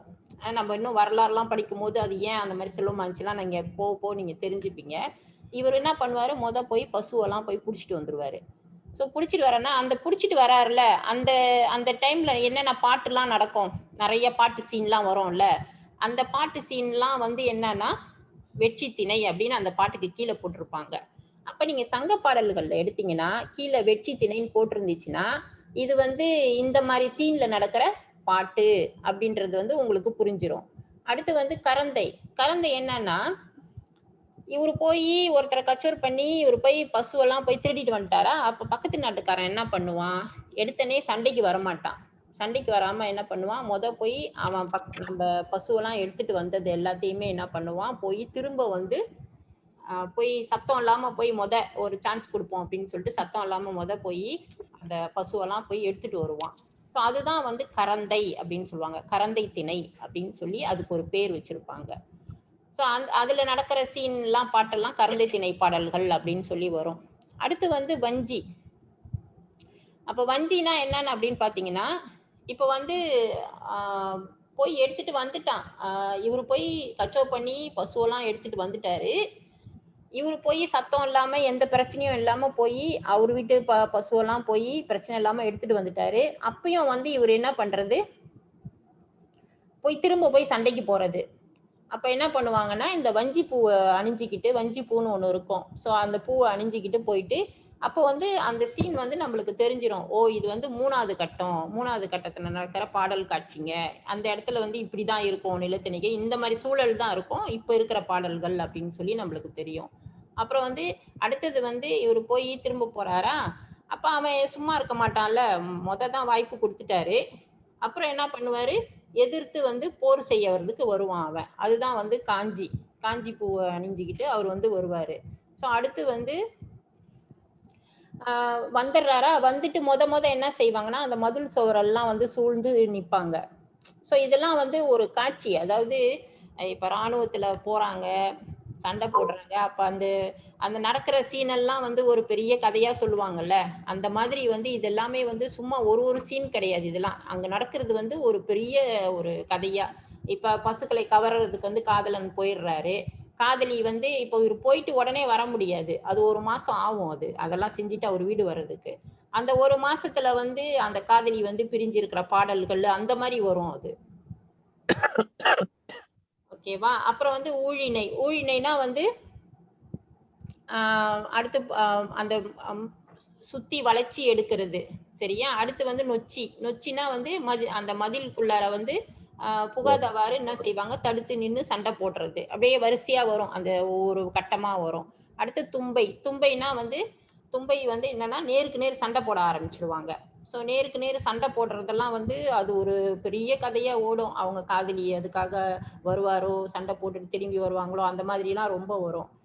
ஸோ இதுல வந்து நம்மளுக்கு ஒரு வரி கொடுத்துருக்காங்க. ஆனா அதெல்லாம் அதோட கதை, அதோட சீன்லாம் வந்து ரொம்ப பெருசு. அப்புறம் அடுத்து என்ன ஆகுது, வாகைனா வந்து இப்ப சண்டை போட்டு முடிச்ச பிற்பாடு வாகை சூடினார் அப்படின்னு யாராவது ஒருத்தர் வாகை சூடுவாரு. வாகை சூடுனா அந்த சீன்லாம் வந்து நடக்கும். வாகை சூடிட்டு வந்த பிற்பாடு அடுத்து என்ன நடக்கும், பாடான் திணை. அடுத்து என்ன சீன் நடக்கும் அப்படின்னு பார்த்தா, வாகை சூட்டி முடிச்சுட்டு இவர் வந்த கையோட சும்மா இருப்பாங்களா, வாகை சூடி வந்தவரை மேடை போட்டு, இப்பயும் அப்படித்தானே, மாலெல்லாம் போட்டு பொன்னாடெல்லாம் போட்டு அவரை புகழ்ந்து தள்ளுறது, அதெல்லாம் நடக்கும். அவருக்கு வந்து அவரோட வீரத்தெல்லாம் பேசி அதை பண்ணி இதை பண்ணிலாம் செய்வாங்கல்ல, அதுதான் வந்து பாடான் திணை. அதுக்கடுத்து என்னன்னா பொதுவியல்ல தான் வந்து இந்த அறநூல்கள் வந்து எதுல வருது அப்படின்னு பாத்தீங்கன்னா பொதுவியல்ல வருது. இப்ப நம்ம கையில வச்சிருக்கோம்ல புக்கு. சோ இந்த பொதுவியல்ல தான் வந்து என்னத்தை பத்தி பேசுவாங்கன்னா வந்து பேசிடுவாங்க பாடான்ல. இந்த அரசனை பத்தி புகழ்ந்து அதெல்லாம் பேசி முடிச்ச பிற்பாடு இந்த பொதுவியல்ல வந்து இவன் இந்த மாதிரி சண்டை போட்டு வந்தது சரியா தப்பா ரைட்டா, அவன் வந்து சண்டை போடுற நேரத்துல என்ன பண்ணா, இந்த பொதுவான அறச்செய்திகள் எல்லாத்தையும் பேசுவாங்க. அதுதான் வந்து பொதுவியல். இப்ப அதை சார்ந்து இருக்கிற அந்த பொதுவியல் அறநூல்களை தான் இப்ப நம்ம படிக்க போறோம். அடுத்து வந்து கைக்கிளை. கைக்கிளை நீங்க பாத்தீங்கன்னா ஒரு தலை காதல், அந்த ஒரு தலை காதல் சீன் எல்லாத்தையுமே கைக்கிளை அப்படின்னு சொல்லுவாங்க. ஒரு தலை காதல்னா அது சீன்னா வந்து கொஞ்சம் சீன் மட்டும் இருக்காது, நிறைய இருக்கும். அவர் என்ன பண்ணுவாருன்னா மடல் ஏறுதல்னு வரும். நீங்க திருக்குறள்ல பாத்தீங்கன்னா ஒரு அதிகாரமே மடல் ஏறுதல் அப்படின்னு சொல்லி வரும். அவரு என்ன பண்ணுவாரு, அந்த பொண்ணை போய் சீண்டி சீண்டி பாப்பாரு. அந்த பொண்ணு ஒத்துக்காது. அப்போ ஒத்துக்காத டைம்ல இவர் என்ன பண்ணுவாருன்னா அந்த பனை ஓலை இருக்குல்ல, பனை ஓலை, அந்த பனை ஓலையை எடுத்து ஒரு சின்ன வண்டி மாதிரி செஞ்சு அதுல வந்து இந்த பொண்ணோட பேரை வந்து இலையில எழுதிக்கிட்டு அதை வந்து நண்பர் வந்து என்ன பண்ணுவாரு, அவரை தரன்னு இழுத்துட்டு போவாரு. அப்ப அந்த தாமான் ஃபுல்லா இவரு போய் அந்த பொண்ணை வந்து பேரை புடிச்சுக்கிட்டே சுத்திடுவாரு. சுத்தினா அதுக்கப்புறம் அந்த பொண்ணை வந்து யாராவது திருமணம் செய்வாங்களா? திருமணம் செய்ய மாட்டாங்க. சோ இதெல்லாம் வந்து இந்த ஒரு தலை காதல்ல வந்து இதெல்லாம் வந்து இந்த காட்சியெல்லாம் நம்மளுக்கு வரும். அது வந்து கை கிளைன்னு போட்டிருப்பாங்க கீழே அந்த பாடல்கள் கீழே அந்த மாதிரி சீனுக்கெல்லாம். அடுத்து வந்து பெருந்திணைன்னு பாத்தீங்கன்னா இந்த பொருந்தாத காதல். ஒரு 60 வயசு கிழவனுக்கு வந்து 15 வயசு பொண்ணை திருமணம் செஞ்சு வைப்பாங்க. அப்புறம் வந்து போட்டியில ஜெயிச்சான்றதுக்காக முன்னெல்லாம் அதெல்லாம் நடந்துச்சு. அந்த குறுநில மன்னர்கள் வரைக்கும் வந்து அந்த மாதிரி கதைலாம் நடந்துச்சு. ஸோ அதனால வந்து பொருந்திணை அப்படின்னு சொல்லி அதை சொல்லுவாங்க. ஸோ இப்ப நம்ம வந்து எதை படிக்கிறோம்? பொதுவியல் படிக்கிறோம் இப்ப. ஆனா இதுல உள்ள இந்த 3 ஆண்டுக்குள்ள வந்து இது உள்ள இருக்க எல்லா சீனும் நீங்க படிப்பீங்க. ஓகேவா? சோ இப்ப வந்து அந்த பெருசா உள்ளதுக்கு போலாம். புரியுதா? ஆனா நான் சொல்றது எல்லாரும் பேசாம இருக்கீங்க வேற. ரொம்ப கவனமா கேட்டுட்டு இருக்கோம். அப்படியா? பயமா இருக்குல்ல, என்னடா இது எல்லாம் தூங்குறாங்களா என்னன்னு கூட தெரியலையேன்னு இருக்குல்ல. இல்ல நல்ல விழிப்போடதான் இருக்கிறோம். ஓகே ஓகே, அடிக்கடி குரல் கொடுத்துக்கோங்க. இது ஒரு நேரடி வகுப்புனா அது வேறையா இருக்கும். ஓகே, அடுத்து வந்து அகப்பொருள். அகப்பொருள் நீங்க பாத்தீங்கன்னா அதுல என்ன காட்சிலாம் வரும் அப்படின்னு பாத்தீங்கன்னா உங்களுக்கு வந்து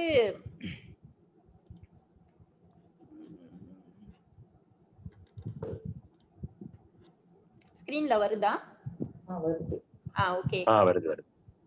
இதுல வந்து நிலத்தெல்லாம் வந்து நம்மளுக்கு காட்டுவாங்க. அதாவது குறிஞ்சி, முல்லை, மருதம், நெய்தல், பாலை. இப்ப இதுல வந்து அகப்பொருள்ல என்ன நடக்கும்? காதல் சீன் தான் நடக்கும். அந்த காதல் சீன் தானே நடக்கும். தலைவன் வந்து போருக்கு விட்டுட்டு போயிருவாரு. அப்புறம் வந்து 2 பேரும் ஊடல், இதெல்லாம் வந்து வரும். சோ அதனால வந்து அதுக்கு நிலம் கண்டிப்பா தேவையில்ல அந்த காட்சியை காட்டுறதுக்கு, அந்த பாடல் காட்சியை காட்டுறதுக்கு. அதுக்கு வந்து குறிஞ்சி நிலம், முல்லை, மருதம், இது 5ஆ வந்து நம்மளுக்கு பிரிச்சிருப்பாங்க. சங்க இலக்கியங்கள்ல படிக்கும் போது நம்ம இதை பத்தியெல்லாம் தெரிஞ்சுக்கணும். குறிஞ்சினா நம்மளுக்கு வந்து மலையும் மலை சார்ந்த இடமும், முல்லைனா நம்ம காடு சார்ந்த இடமும், மருதம் வந்து வயலும் வயல் சார்ந்த இடமும், நெய்தல் வந்து கடலும் கடல் சார்ந்த இடமும், பாலை வந்து அப்படியே வறண்ட இதா இருக்கும், போர் செய்யற இடம் அதெல்லாம் இருக்கும். இப்ப பாலை வந்து பாலை திணைன்னு கீழே போட்டிருந்தாவே நீங்க தெரிஞ்சுக்க வேண்டியதுதான். அங்க எல்லாமே ரொம்ப சோக பாடலா இருக்கும். ஏன்னா அவன் வந்து திருடிக்கிட்டு எங்கன்னா ஓடிடுவான், போருக்காக போயிருவான், இவங்க வந்து அழுதுட்டு இருப்பாங்க, அந்த மாதிரி இருக்கும். நெய்தலும் ஓரளவு அதெல்லாம் என்னன்னா அந்தந்த நிலத்துக்கு உரிய உணர்வுகள்லாம் என்ன அப்படின்னு சொல்லி நம்மளுக்கு அடுத்து கொடுப்பாங்க.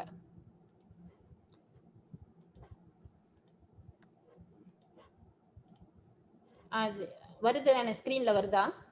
வருது. ஓகே. அப்ப இந்த அகப்பொருள்ல வந்து 5 திணைகள், புறப்பொருள்ல வந்து 15, அகப்பொருள்ல 5. அந்த 5 வந்து என்ன பண்றாங்கன்னா முதல் பொருள், கருப்பொருள், உரிபொருள் அப்படின்னு 3ஆ பிரிக்கிறாங்க. முதல் பொருள்ல பாத்தீங்கன்னா 2, அது என்னன்னா நிலமும் பொழுதும். நிலமு. அப்ப அந்த நிலம் வந்து 5ஆ பிரிச்சுட்டாங்க, எந்த சீன் எந்த நிலத்துல நடக்குதுன்னு. பொழுதும் பிரிக்கிறாங்க. பொழுது பாத்தீங்கன்னா 2ஆ பிரிக்கிறாங்க, பெரும் பொழுது, சிறு பொழுது. சிறு பொழுது. நிலத்துல இருந்து ஷூட்டிங் நடக்குது. அப்ப அது என்ன எங்க நடக்குது?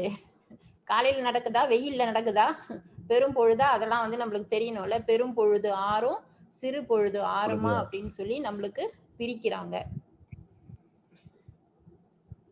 சோ இப்ப வந்து பெரும் பொழுதுன்னு நீங்க பாத்தீங்கன்னா என்னென்ன அதுல வருது அப்படின்னு பாத்தீங்கன்னா, இளவேநீர் காலம். அந்த ஆண்டை வந்து 6ஆ பிரிச்சிருப்பாங்க நம்மளுக்கு. இளவேநீர் காலம், முதுவேநீர் காலம், கார்காலம், குதிர்காலம், முன்பனிக்காலம், பின்பனிக்காலம் அப்படின்னு சொல்லி பிரிச்சிருப்பாங்க. சிறு பொழுதுனா வந்து உங்களுக்கு அந்த நாளை வந்து ஒரு 6ஆ பிரிச்சிருப்பாங்க. நம்மளுக்கு வந்து இப்பெல்லாம் வந்து குழந்தை பிறந்துச்சுன்னா எல்லாரும் வந்து ஆங்கில முறைப்படி தான் வந்து பாக்குறாங்க. ஆனா நம்மளுக்கு வந்து சூரியன் உதிக்கிறத தான் நம்மளுக்கு பார்ப்பாங்க. 12 மணிக்கு மேல ஆச்சுன்னா வந்து அடுத்த நாள் தேதி தானே நம்ம குறிக்கிறோம்.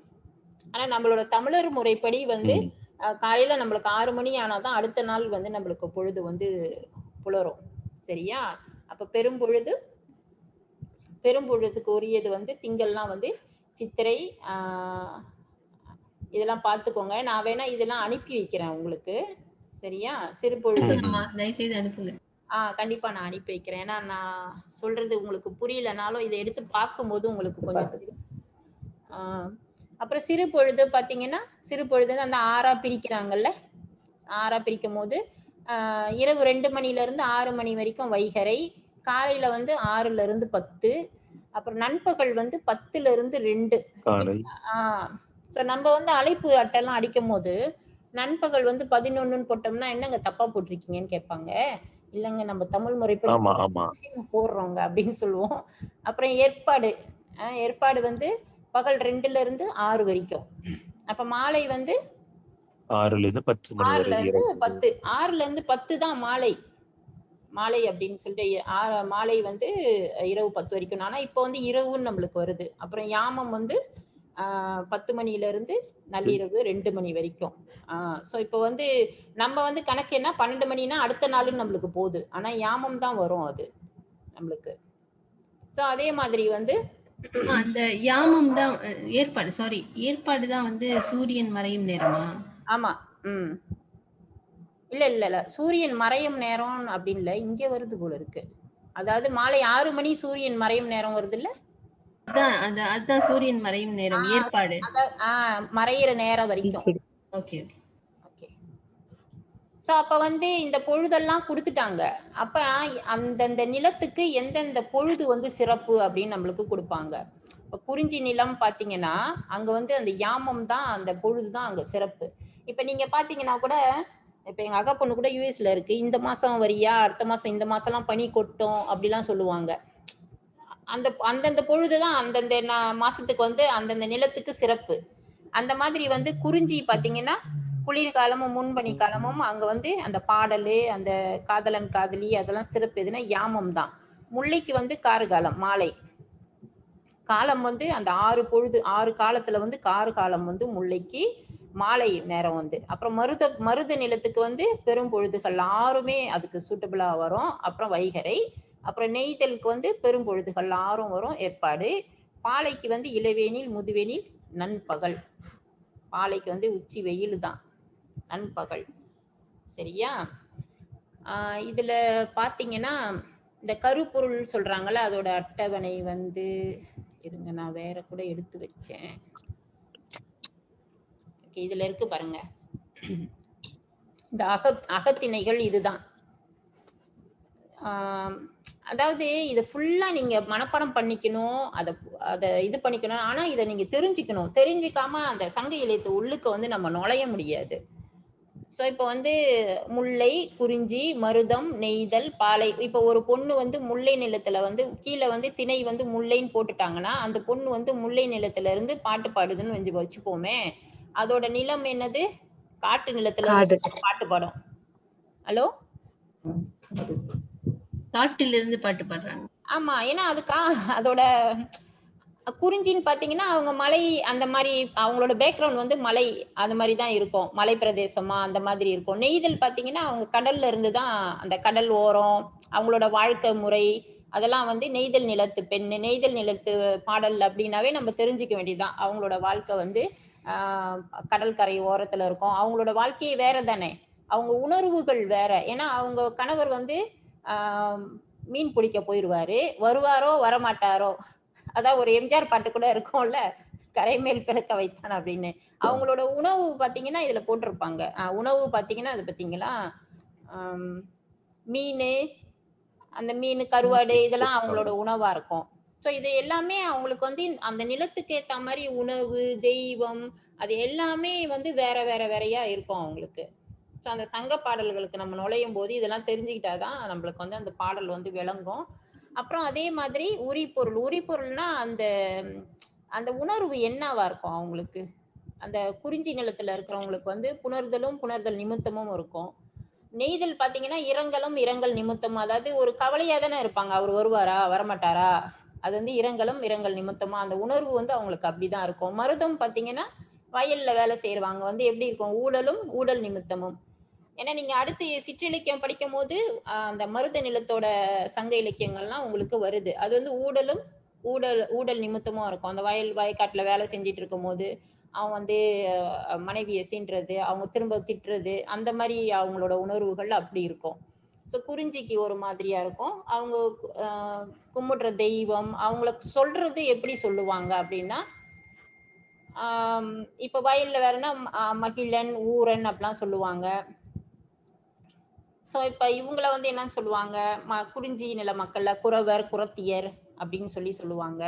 ஸோ இதனால வந்து இது எல்லாமே உங்களுக்கு வந்து இதையும் நான் அனுப்பிடுறேன் உங்களுக்கு. இதெல்லாம் பார்த்து கொஞ்சம் ஓரளவு தெரிஞ்சு வச்சுக்கோங்க, சரியா? ஆனா இது புரியுது தானே நான் என்ன சொல்ல வரேன்னு? எனக்கு அதான் பயமா இருக்கு. புரியுது புரியுது புரியுது. ஓகே, புரியலன்னா நீங்க என்கிட்ட சொல்லுங்க. ஏன்னா எனக்கு புரியுதுல, அதனால உங்களுக்கும் புரியுதோ அப்படின்னு நான் நினைச்சிட்டு நான் பேச போறேன், அதுக்குதான். ஓகே,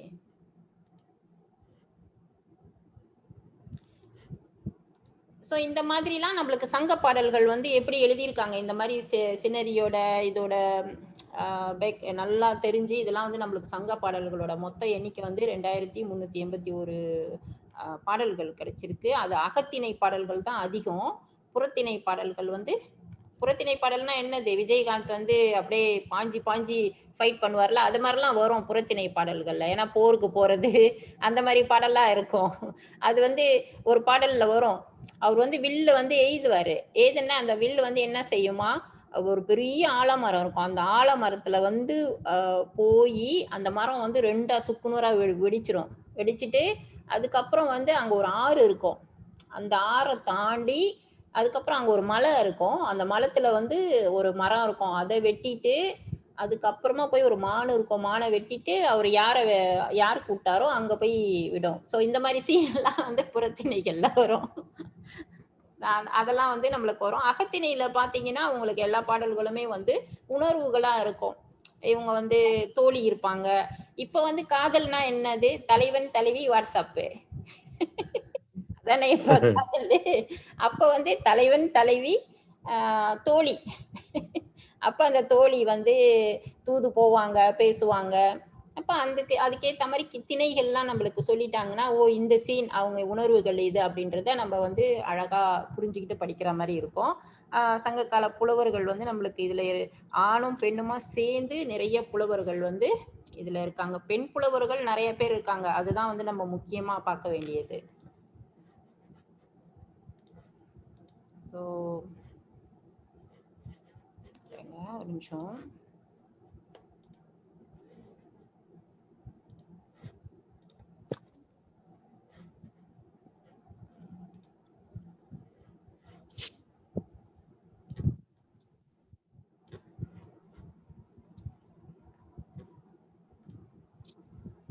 ஸோ இப்போ வந்து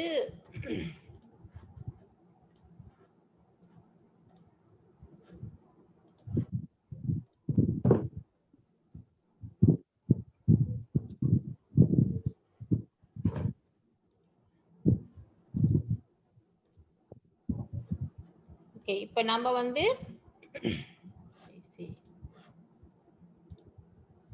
எடுத்து வச்சது சரியா வர மாட்டேங்குது, ஒரு நிமிஷம்.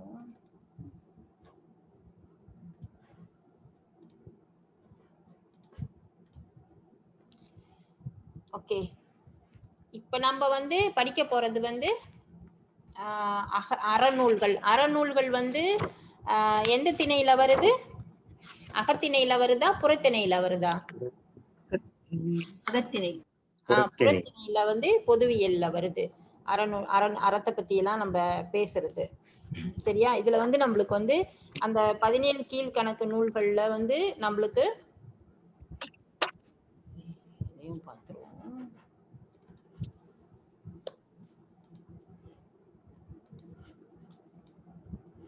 ஓகே 17 கீழ்கணக்கு நூல்கள்ல வந்து நம்மளுக்கு எல்லாமே நீங்க இத 17 கீழ்கணக்கு நூல்கள்ல நீங்க எல்லாமே இத படிக்க போறீங்க. இதுல ஒண்ணுதான் இல்ல, திருக்குறள் தான் உங்களுக்கு இல்ல. திருக்குறள் நீங்களாக உங்களுக்கு எல்லா பாடமும் இருக்கு. இதுல எல்லாமே வந்து என்னென்ன சொல்றாங்க, என்னென்ன பேச போறாங்க, இந்த காரணாற்பதுன்னா என்ன, இதுனா என்ன, எல்லாத்தையுமே வந்து இப்ப நம்ம படிக்க போறோம். எல்லாம் அப்படியே எல்லாத்தையும் படிக்கல. ஆனா நாங்க வந்து நான் என்ன சொல்றேன்னா, இப்ப இந்த நாலடியாருன்னு இருக்குன்னு வச்சுக்கோங்களேன். இதுல வந்து சும்மா ஒரு 4-5 பாடல் தானே நம்மளுக்கு கொடுத்துருக்காங்க. நீங்க இணையத்துல பாத்தீங்கன்னா இலவசமா கூட நம்மளுக்கு வந்து நூல் இருக்கு. நாலடியார் தட்டினீங்கன்னா இலவசமா தொகுப்போட உங்களுக்கு நூல் வரும். இல்லைன்னா அப்படியே செட்டா ஒண்ணு கூட வாங்கிக்கலாம். நீங்க இந்த 17 கீழ்கணக்கு நூல்கள் அப்படின்னு சொல்லிட்டு ஒரு தொகுப்பா வச்சு ஒரு செட்டா ஒண்ணு விற்பாங்க. அந்த மாதிரிலாம் வாங்கி ஏதாவது வீட்டுல ஒரு அல்மாரியில வச்சிருங்க. நல்லது அது மாதிரி வச்சீங்கன்னா. ஓகே,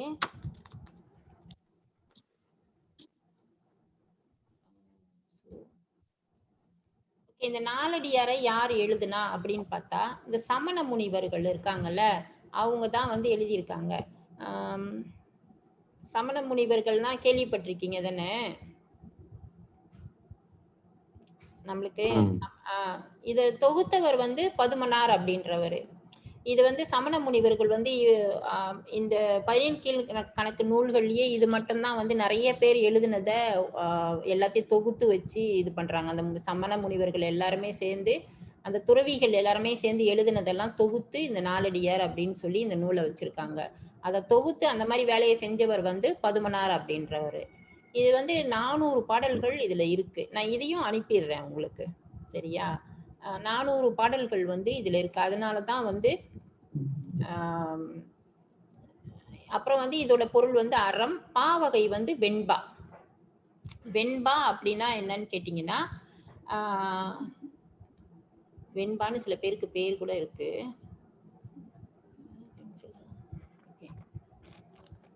வெண்பானா தூய்மையான பாவகை அப்படின்னு அர்த்தம். வெண்ணா வெண்மை, தூய்மை அப்படின்னு சொல்லலாம். இந்த ஐயோ திரும்ப இன்டர்நெட் இதா இருக்கோ, எனக்கு காட்டுது, யாருக்குன்னு தெரியல. ஓகே, ஸ்கிரீன்ல தெரியுதுல்ல? தெரியுது. பாவகை வந்து வெண்பா.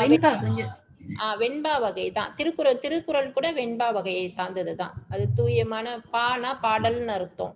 ஓகே, அப்ப இந்த வெண்பானா என்ன, அப்புறம் ஆசிரியர்ப்பா, விருத்தப்பா, அந்த மாதிரிலாம் நிறைய வகைகள் இருக்கு. அதை நீங்க இப்பயே படிக்க வேணாம், குழம்பிடுவீங்க. அது ஒரு தனியா நம்மளுக்கு பின்னாடி வருது, நம்ம 2வது செமஸ்டர்ல வருது. அதை பத்தி நீங்க அப்புறமா படிச்சுக்கோங்க.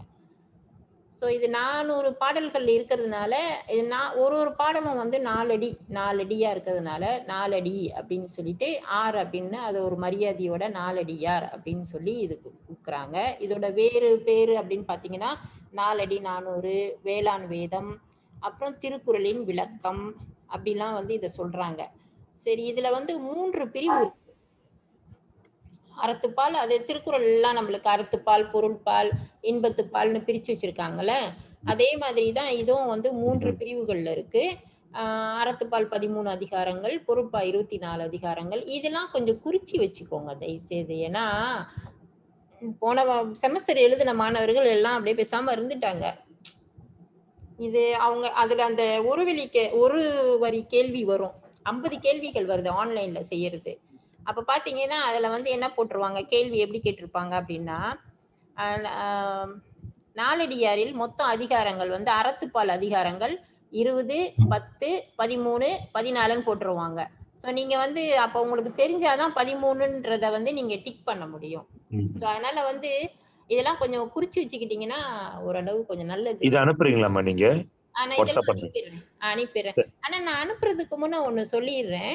இதெல்லாம் வந்து மாணவர்களுக்கு ஏன் அனுப்ப மாட்டேன் அப்படின்னா, இதெல்லாம் இன்டர்நெட்ல இருந்து நான் எடுத்து வச்சது. அப்ப அந்த சில எழுத்து பிழைகள் அதெல்லாம் இருக்கும். அப்ப ஆசிரியரே இந்த மாதிரி எழுத்து பிழையோட அனுப்பியிருக்காங்க அப்படின்னு ஒரு பேச்சு வரும். அதுக்காக ஆனா நான் அனுப்புறேன். நீங்க ஏதாவது விஷயம் இருந்தா உங்ககிட்ட திருப்பி கேட்டுக்கலாம்ல. அது நான் ஆசிரியர் தயார் பண்ணி அனுப்பல, ஒரு குறிப்புக்கு கொடுத்தாங்கன்னு வச்சுக்கோங்க. ஏன்னா அன்னைக்கு கூட பார்த்தேன், அந்த 17 கீழ்கணக்கு நூல்கள் அப்படி வந்து மாறி இருக்கு. 17 மேல் கணக்கு நூல்கள் எல்லாம் இங்கிட்டு இருக்கு. நானும் அது ஸ்கிரீன்ல போட்டு பார்த்தேன். அப்புறம் எழுத்து பிழைகளும் இருக்கு பாருங்க.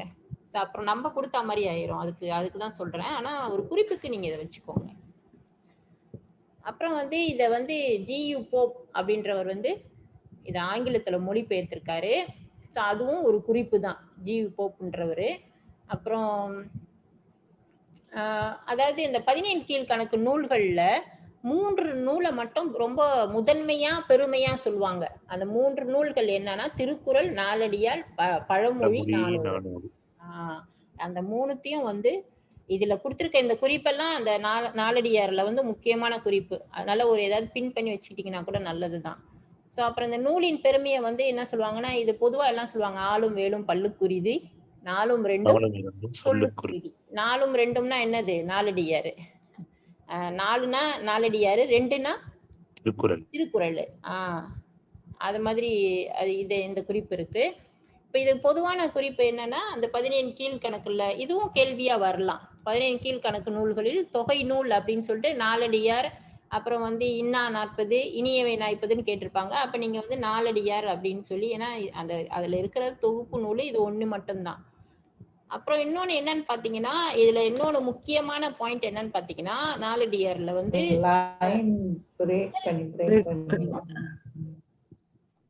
விளங்கல லைன் விட்டு வருது. ஓ, லைன் விட்டுட்டு வருதா? இப்போ ஓகே வருது. ஏன் அப்படி? எல்லாத்துக்குமே அப்படிதான் கேட்கலையா இவ்வளவு நேரம்?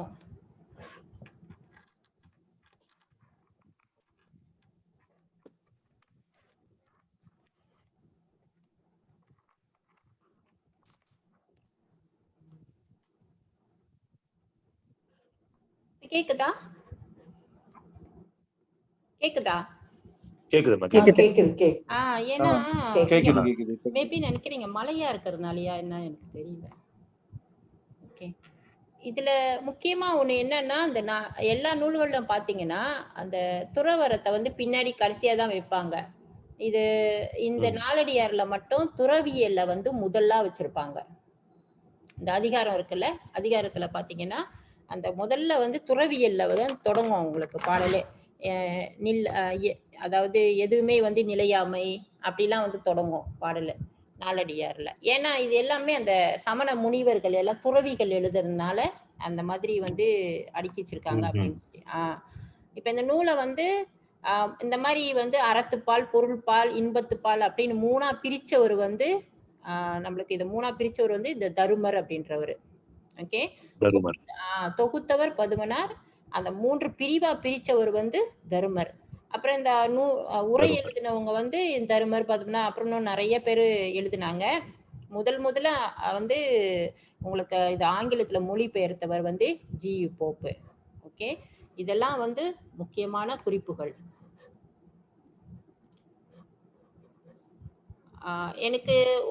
எனக்கு என்ன நீங்க தெரிஞ்சுக்கணும் அப்படின்னு நான் நினைக்கிறேன்னா, அகம்னா என்ன, புறம்னா என்ன, அப்புறம் வந்து 17 கீழ்கணக்குனா என்ன, 17 மேல் கணக்குனா என்ன, அப்புறம் சங்க இலக்கிய நூல்கள் என்ன, சங்கம் மருவிய நூல்கள்னா என்ன. ஸோ இதெல்லாம் வந்து உங்களுக்கு கொஞ்சம் விளக்கமா தெரிஞ்சாதான் அடுத்தது இதுக்கெல்லாம் நம்ம போறதுக்கு நம்மளுக்கு கொஞ்சம் சிறப்பா இருக்கும். ஓகே, அப்புறம் வந்து இந்த அறத்தை பத்தி நம்மளுக்கு இதுல சொல்லியிருக்காங்க. அதான் நீங்க வந்து அந்த 1.12ல பாத்தீங்கன்னா, அறம் அப்படின்றது வந்து சொல்லா, எண்ணமா, செயலா அப்படின்றதெல்லாம் நம்மளுக்கு கொடுத்துருக்காங்க. ஓகே, அதான் மனத்துக்கண் மாசில நாதல் அனத்திரன் ஆகு நீர பர அப்படின்னு சொல்லி, அழுக்கு இல்லாம நம்ம வந்து மனதை வந்து இருக்கிறது தான் வந்து இந்த அறம் அப்படின்னு சொல்றது. அடுத்து வந்து ஆளும் வேலும் பல்லு குருதி, நாலும் ரெண்டும் சொல்லு குருதி அப்படின்னு சொல்லி, அப்புறம் இதோட அமைப்பு உள்ளடக்கம் இதை பத்தி நம்மளுக்கு கொடுத்துருக்காங்க. அதுவும் இப்போ உங்களுக்கு விளங்கியிருக்கோம் அப்படின்னு நினைக்கிறேன். அப்புறம் வந்து இல்லறமும் பிறவும் அப்படின்னு சொல்லி கொடுத்துருக்காங்க. இதுல முக்கியமா நம்ம மனசுல பதிய வச்சுக்க வேண்டியதான். அவங்க வந்து எதுவுமே வேணாம் வேணாம் வேணாம்னு சொல்லிட்டு வருவாங்க. ஓகேவா? அதுதான். அப்புறம் வந்து இந்த நூல்ல சிறப்பு அப்படின்னு பாத்தீங்கன்னா நிறைய பழமொழி, உவமை, அழகு, அந்த சுவையா இருக்கிறது, அதெல்லாம் நல்லா கற்பனை உணர்வோட எல்லாம் நம்மளுக்கு இருக்கும். நாலடியார் ஏற்கனவே யாரும் படிச்சிருக்கீங்களா? இதுல படிச்சிருக்கீங்களா யாரும்?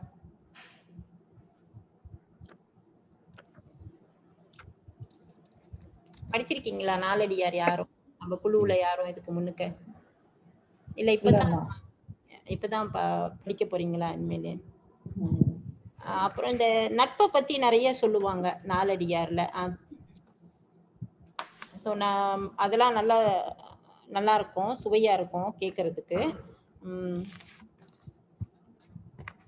அப்புறம் பாத்தீங்கன்னா அந்த சொற்கள்ல வந்து அந்த வரியெல்லாம் வந்து சுவையா அடுக்கிறது. இதுல நீங்க பாத்தீங்கன்னா எதுகை மோனைன்னு சொல்லுவாங்கல்ல, எதுகை மோனையோட அந்த பாடல்கள் எல்லாம் இருக்கும். வைகளும் வைகள் வர கண்டும் மக்துணரார், வைகளும் வைகளை வைகுமின்றி இன்புறுவர், வைகளும் வைகள் தம் வாழ்நாள் மேல் வைகுதல் வைகளை வைத்துணராதார் அப்படின்னு சொல்லி. ஸோ ஒவ்வொரு நாளும் வந்து நம்மளுக்கு என்னவா இருக்கு, வாழ் மாதிரி அப்படியே கட் பண்ணிக்கிட்டே போகுது. இன்டர்நெட்டே இன்னைக்கு ஏதோ ப்ராப்ளம்ல விளங்கலமா? அதான்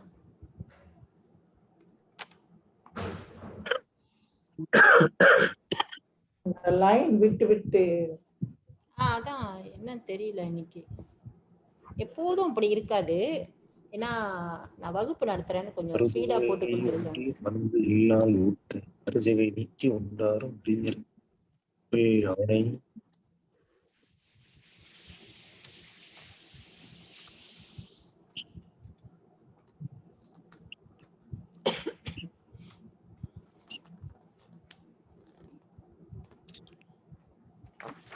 சரி, இப்ப இந்த பாடத்தை உள்ளுக்க சுப்புலட்சுமி வந்துட்டீங்களா?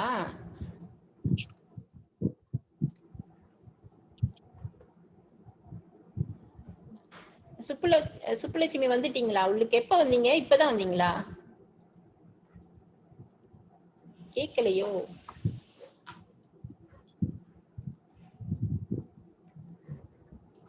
கேட்கலையா பேசுறது?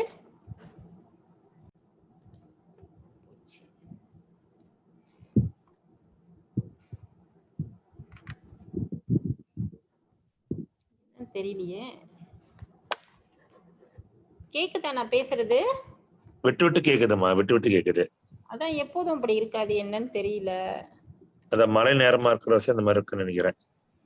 ஏன்னா என்னோட கொஞ்சம் ஸ்பீடா தான் போட்டு கொடுத்துருக்காங்க வகுப்பு நடத்துறேன் அப்படின்னு. எப்போதும் அப்படி வராது, என்னன்னு தெரியல, இன்னைக்கு இப்படி இருக்கு. ஓகே, இப்ப நீங்க இன்னைக்கு படிச்சது வரைக்கும் யாராவது ஒரு ஆளு, ஏன்னா நீங்க பேசுறது எனக்கு கேக்குது நல்லா. சரி, நீங்க இப்ப தெரிஞ்சிட்டது வரைக்கும் இப்ப கொஞ்சம் அப்படியே பகிர்ந்துட்டீங்கன்னா நல்லா இருக்கும். எந்த அளவுக்கு புரிஞ்சிருக்குன்னு பாத்துருக்கலாம்ல.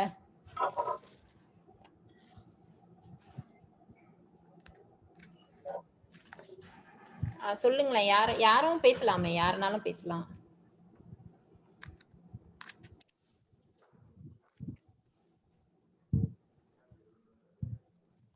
முதல் பகுதி வந்து நான் சொல்றேமா? சொல்லுங்க. நம்ம இந்த சுற்றெழுத்துக்கள் பார்த்தோம். பிறகு வினா எழுத்துக்கள். நம்ம அந்த தலைப்புகளை மட்டும் சொல்லிட்டு போவா? சரி. பிறகு பால், அகவினா புறவினா, பிறகு வந்து பால், திணை, எண், இடம், காலம் இதெல்லாம் பார்த்தோம். நீங்க நடந்தான் என்பது ஒரு உதாரணம் சொன்னீங்க. அதன் பிறகு அறநூட்கள் பார்த்தோம். அது எண்ணம், சொல், செயல் இதுதான் வந்து அறத்தை குறிக்கிறது என்று சொன்னீங்க. அறநூட்கள் வந்து சங்கம் மருவிய காலத்தில் எழுதப்பட்டவை. முதல் சங்கம், இடைச்சங்கம், கடைச்சங்கம் பற்றி சில குறிப்புகள் கொடுத்தீங்க.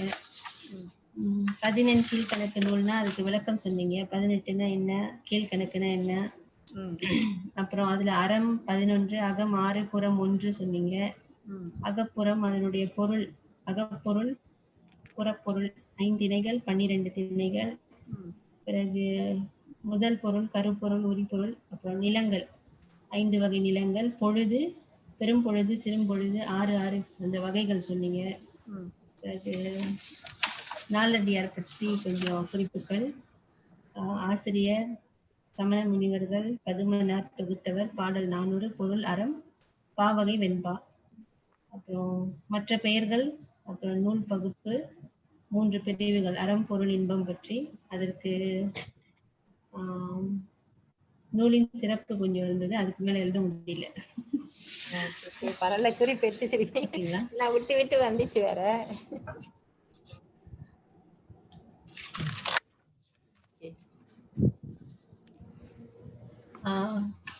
அவ்வளவுதாங்கம்மா.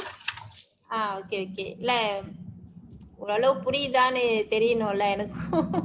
மற்றவர்கள் பேசிட்டு இருக்கேன், நான் பாட்டுக்கு பேசிட்டு இருக்கோமே, என்னாச்சுன்னு தெரியலையே. நேரடி வகுப்புல நான் ஒரு கேள்வி கேட்கலாமாம்மா? கேளுங்க ஐயா. நீங்க சொன்னீங்க அந்த கீழ்கணக்கு 14 கீழ்கணக்கு நூல்ல வந்து எல்லாம் சங்க காலம் மருவிய வந்த நூல்கள்னு சொன்னீங்க. ஆனா திருக்குறள் மட்டும் இல்லைன்னு சொன்னீங்க.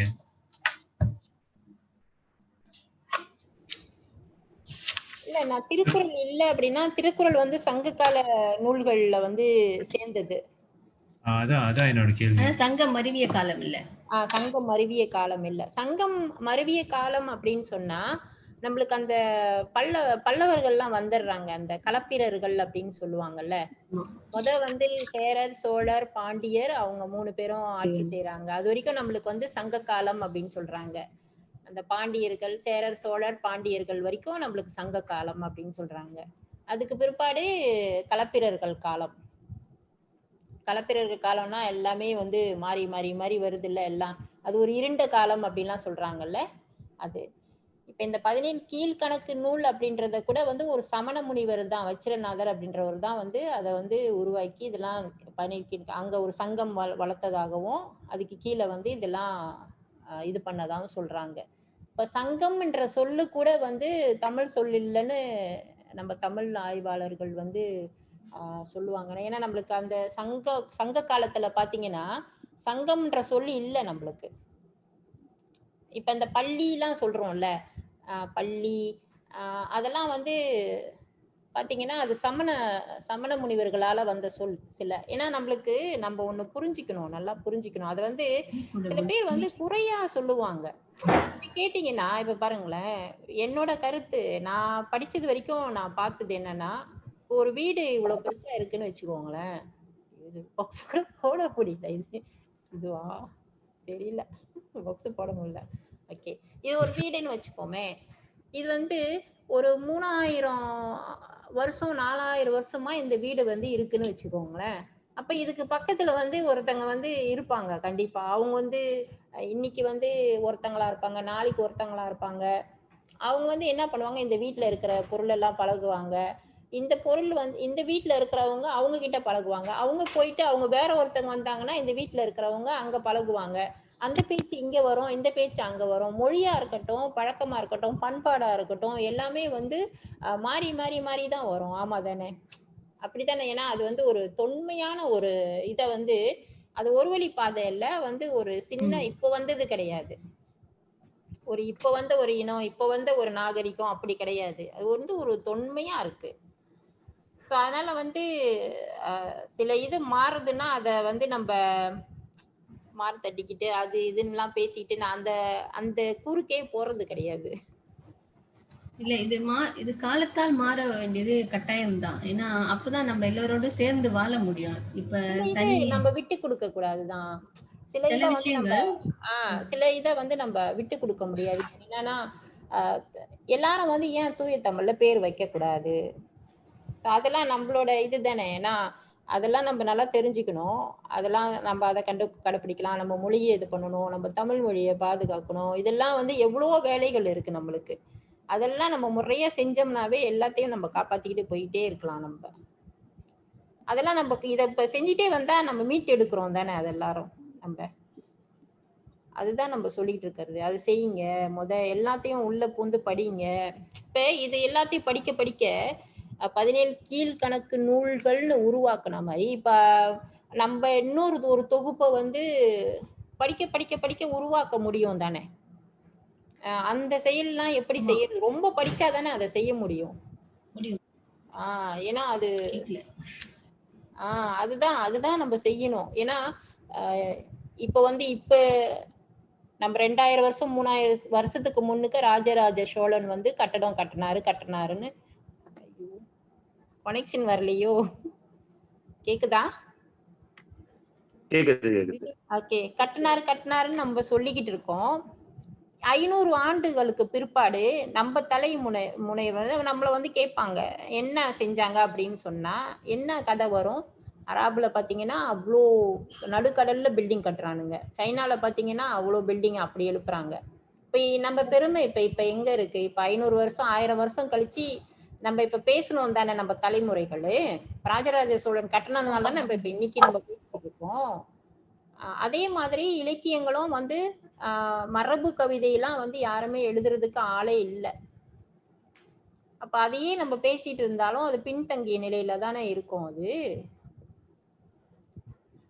அதான் நான் அன்னைக்கு கூட சொன்னேன்ல, இங்க எல்லாருமே தேர்வு எழுதுனாங்க.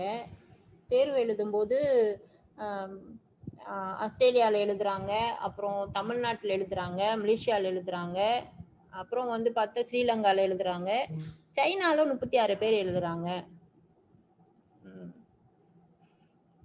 டிகிரி வந்து சைனால எழுதுறாங்க தமிழ் மொழி.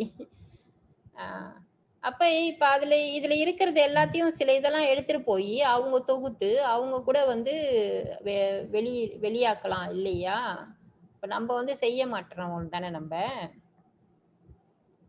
அதனால நம்ம அதெல்லாத்தையும் படிக்கணும். வந்து கல்விதான் முக்கியம். கல்வி, அப்புறம் வந்து நல்ல ஒரு பொருளாதாரத்தை தேடணும், எல்லாத்தையும் படிக்கணும். இதெல்லாம் எல்லாத்தையும் படிச்சாவே போதும். திருமந்திரம்லாம் பாருங்க எவ்வளோ இருக்கு. ஒரு 10 பேரை சேர்த்து ஒரு கூட்டமா சேர்த்து அது வகுப்பு நடத்தலாம்னா கூட அது வர்றதுக்கு கூட ஆள் இல்லை. சொல்லுங்க. அப்புறம் கேக்குறாங்க, என்னென்னமோலாம் கேக்குறாங்க. நம்ம என்னதான் சொல்றது?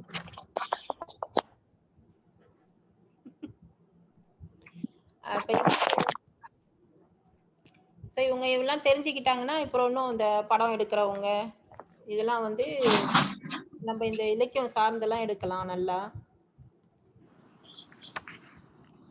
இந்த நாலடியாரெல்லாம் வந்து நிறைய அதுல உள்ள கருத்துக்கள்லாம் நல்ல கருத்தா இருக்கு. ஆனா வந்து ஏன் அதை எடுக்க மாட்டாங்கன்னா இதுலயும் அரசியல் இருக்கு. ஏன்னா இது சமண முனிவர்கள் இயற்றுனது. நீங்க பாத்தீங்கன்னா இதெல்லாம் கோயில்ல வச்சிருக்க மாட்டாங்க. சமண முனிவர்கள் ஏற்றதுனால அந்த மாதிரியா இருக்கும்.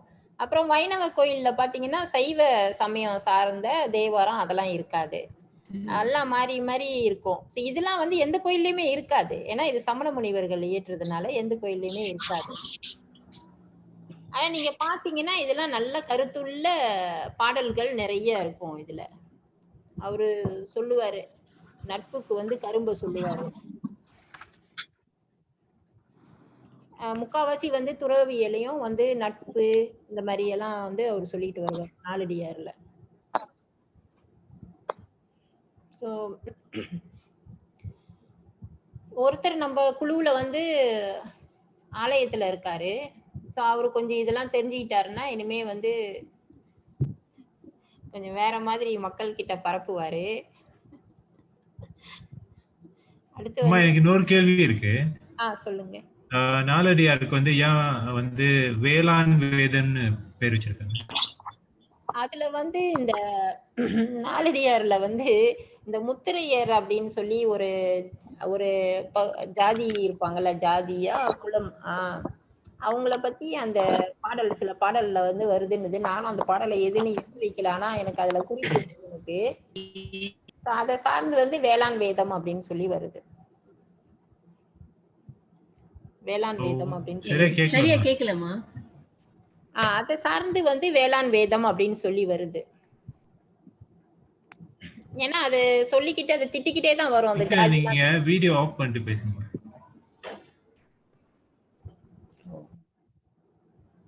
ஓகே.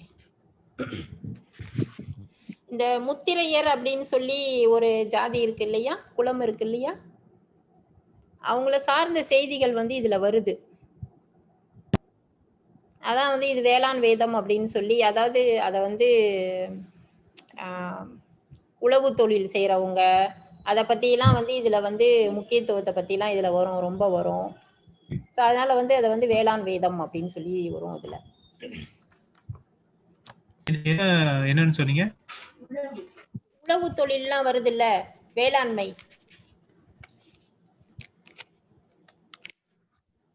ஓகேமா. ஓ, அந்த வேளாண்மைங்களா? Okay okay. வேளாண் வேதம் வரும்.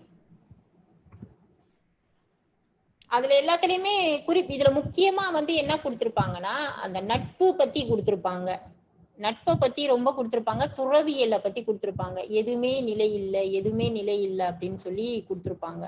அதுதான் ரொம்ப முக்கியமா வரும். நீ வந்து செல்வம் நிலை இல்லை, செல்வம் வந்து ஒரு சக்கரம் போல வந்து சக்கரம் வந்து அப்படியே சுழண்டுகிட்டே இருக்குதுன்னு, அதே மாதிரி வந்து இன்னைக்கு வந்து செல்வம் வந்து உன்கிட்ட இருக்கும், நாளைக்கு மத்தவங்க கிட்ட.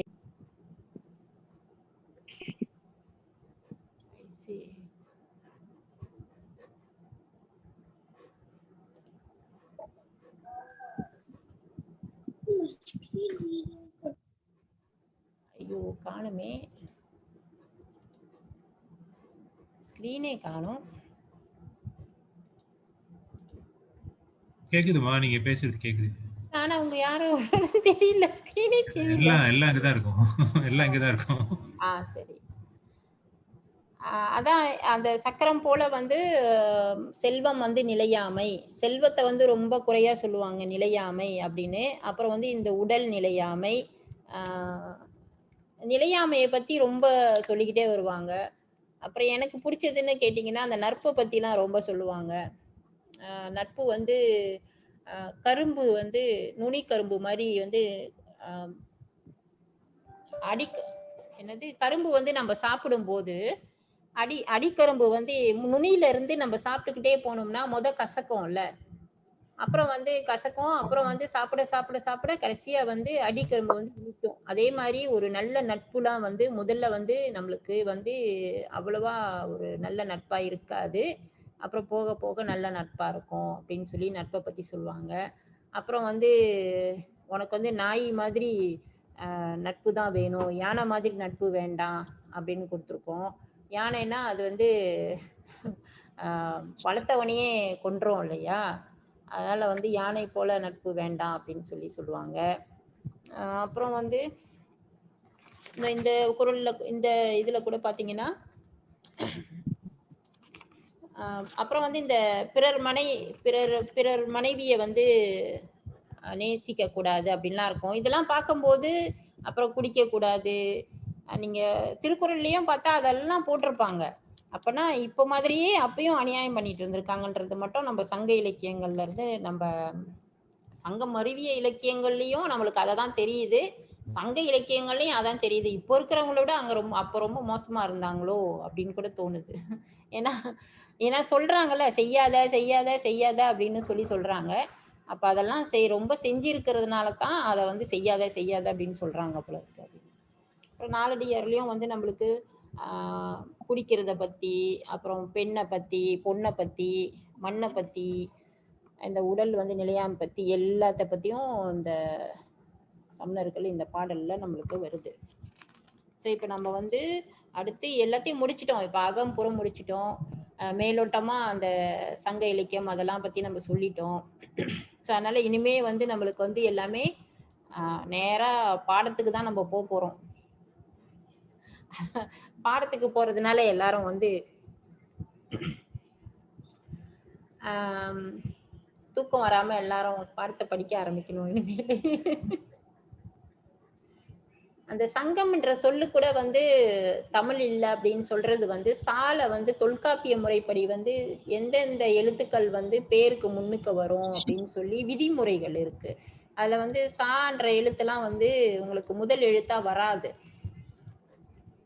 ராலாம் வராது, அதெல்லாம் தெரியும் தானே உங்களுக்கு எல்லாம், ராலாம் வராது. இப்ப ராலாம் ரா வராது, இப்ப ரால பேர்லாம் வச்சிருக்கிறதுலாம் வந்து நம்மளுக்கு விதிப்படி, நம்ம தமிழ் இலக்கண விதிப்படி தவறு அது. அதனாலதான் சில பேர் வந்து இப்ப எங்க அப்பா பேரு கூட வந்து ராமையா வரும் எங்க அப்பா பேரு. ஸோ அதுக்கு வந்து ரால வரக்கூடாது இல்லையா, அதனால நான் என்ன பண்ணுவேன், முன்னுக்கு வந்து ஈ போட்டுப்பேன். ஸோ இலக்கணப்படி வந்து ரா வரக்கூடாது, அதனால வந்து ஈ போட்டுப்பேன். அதே வந்து இதை வந்து என்ன பண்ணாங்க, ஒரு தமிழ் பள்ளி ஆசிரியர் வந்து என்ன பண்ணாங்கன்னா, ரப்பர் சரியா, அவங்களுக்கு வந்து ரால வந்து சொல் வரக்கூடாதுன்றது அவங்களுக்கு தெரிஞ்சிருச்சு. அதனால என்ன பண்ணாங்க, இறப்பர்னு போட்டுட்டாங்க. இறப்பர் அப்படின்னு சொன்னா என்னது, இறப்பர் அப்படின்னா பிச்சைக்காரன் அர்த்தம். ரப்பரை வந்து பிச்சைக்காரன். ஏன் இந்த தவறு நடக்குது அப்படின்னா, ரப்பர்ன்றது தமிழ் சொல் கிடையாது. இப்ப ஆங்கில சொல்லுக்கெல்லாம் நம்ம இதெல்லாம் போட்டுட்டு அதை ஃபாலோ பண்ணோம், நம்மளுக்கு வழி இல்லைல்ல. ஸோ அதனால வந்து ரால தொடங்காது, சால வந்து வராது. சால வந்து நம்மளுக்கு வந்து தொல்காப்பிய முறைப்படி வந்து நம்மளுக்கு வந்து சொற்கள் வந்து முதல்ல வர. அதனாலதான் வந்து சங்கம்ன்றது வந்து தமிழ் சொல் இல்ல அப்படின்னு சொல்லுவாங்க. இந்த சக்தி குடுலாம் சொல்லுவாங்கல்ல, இதெல்லாம் வந்து தமிழ் சொல் கிடையாது. சிவன் சக்தி எல்லாம் சொல்லுவாங்கல்ல, சிவனே இருக்க, சிவன்றது வந்து தமிழ் சொல்லு, சக்தின்றது தமிழே இல்லையா, அப்புறம் எப்படி சக்தி இருக்காங்க அப்படின்னு. நம்மளுக்கு தமிழ் வந்து ஆற்றல் தான் வரும் அது. சோ இதெல்லாம் வந்து கலந்துருச்சு, எல்லாம் வந்து கலந்து சின்ன பண்ணமாயி நம்ம எதைதான் மீட்டு எடுக்கிறது. அதான் நம்ம படிச்சோம்னா குறைஞ்சபட்சம் நம்ம கொஞ்சம் கொஞ்சமா நம்ம வட்டத்துல இருக்கிறவங்களுக்கு எல்லாத்துக்குமே வந்து நம்ம அதை வந்து தெரியப்படுத்திக்கலாம். நம்ம வந்து ஒருமை பன்மை கூட நம்ம படிச்சோம். நேரம் ஆகுதா, ஒரு 5 நிமிஷம், 9:30க்கு முடிக்கணும் இல்லையா, கொஞ்ச நேரத்துல முடிச்சிடுறேன். இந்த ஒருமை பன்மை கூட நம்ம வந்து படிச்சோம் அது இப்ப நம்ம தவறாதான் நம்ம பயன்படுத்திக்கிட்டு இருக்கோம். இப்ப வந்து அவன் அப்படின்னு சொல்றோம்னு வச்சுக்கோங்களேன், அவன் அப்படின்னு சொன்னா ஒருமை ஆயிடுச்சு. அவர்ன்னு சொன்னா அவர்கள் அப்படின்னு வராது.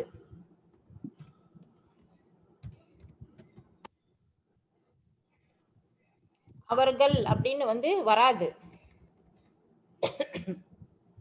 அவர்கள்னா பலர் பலாயிரும்.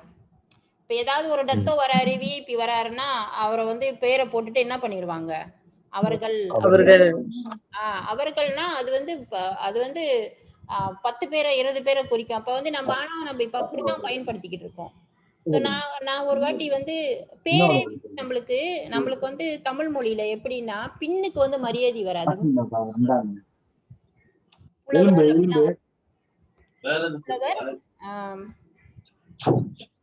புலவர் ஒரு புலவர் என்னது சமணர் அப்படிலாம் அப்படி இந்த மாதிரி முன்னுக்கு தான் வரும், நம்மளுக்கு பின்னுக்கு வராது.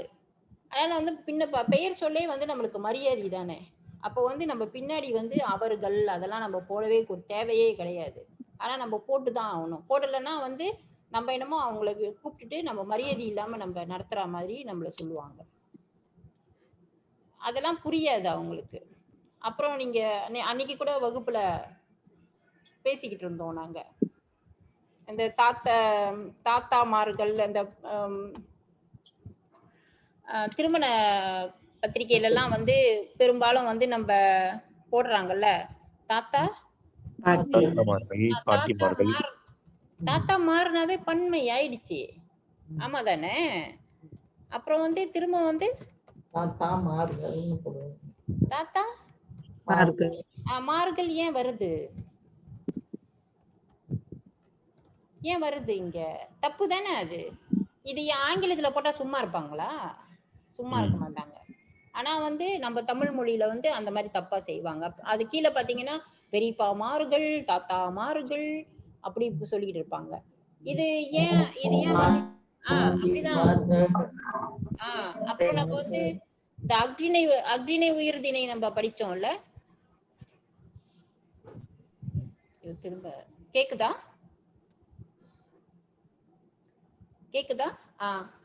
அக்னினை உயிர்தினை நம்ம படிச்சோம்ல. அப்ப வந்து கேக்குது. அக்னினை உயிர்தினை படிச்சோம்ல நம்ம. அப்ப பாருங்க, எனக்கு அதுல கல்யாண பத்திரிகையில போட்டிருப்பாங்க எனது மகள் அப்படி போட்டிருப்பாங்க. எனது மகள்னா என்னது? அது அது என்னது? அக்னிக்குரியது. அப்ப எனது மகள்னா அவர் என்ன? என் மகள். ஆஹ் என் மகள். என் மகள், என் உடைய மகள், என்னுடைய மகள் அப்படி சொல்லலாம். எனதுன்னா என்னது? அக்னி ஆயிருது. அப்படி சொல்லக்கூடாது. எனது தந்தையும் ஆகிய அப்படி போடுவாங்க. எனது தந்தையுமாகியன்னா என்னது இது? அவரு அப்பாவையே அக்ரிணை சொல்றாரு, மகளை அக்ரிணைன்னு சொல்றாரு.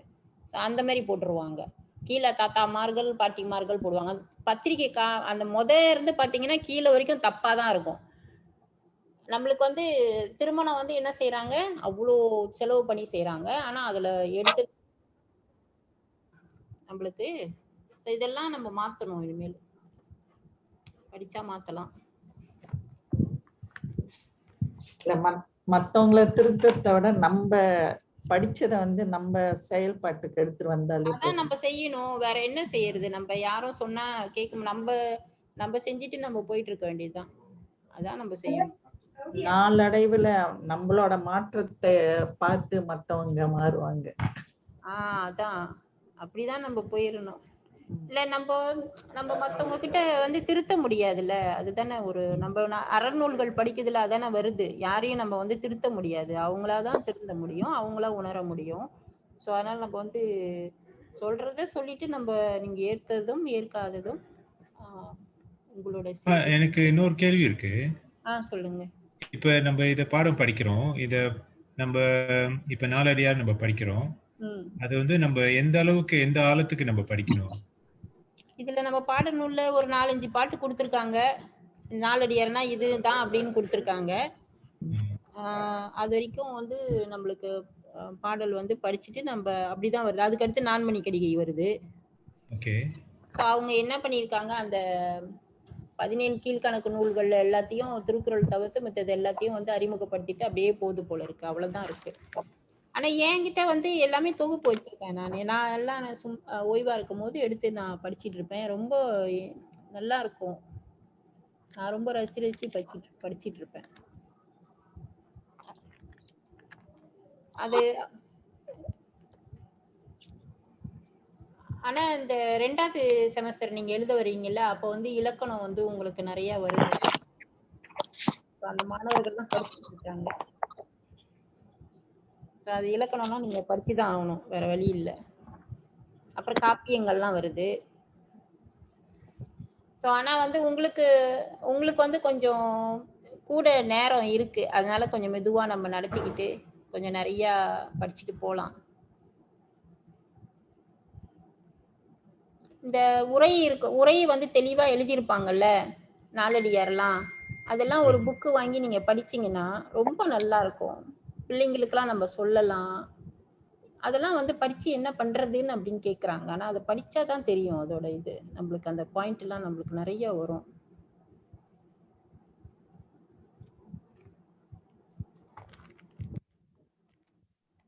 வேற எதுவும் கேள்வி இருக்கா? புரியுதா எல்லாம்? நான் அப்ப அடுத்த இதுல இருந்து நம்ம பாடம் நடத்த போறோம். 2 வகுப்பு ஆயிடுச்சு பாடம் நடத்துறதுக்கு.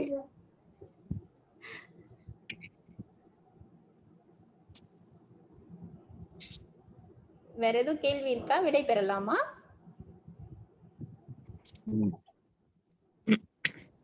அடுத்த வாரம் என்ன படிக்க போறோமா? நாலடியார் தான் தொடங்க போறோம். ஓகே. நம்ம தான் இப்ப படிக்கலையே நாலடியார்.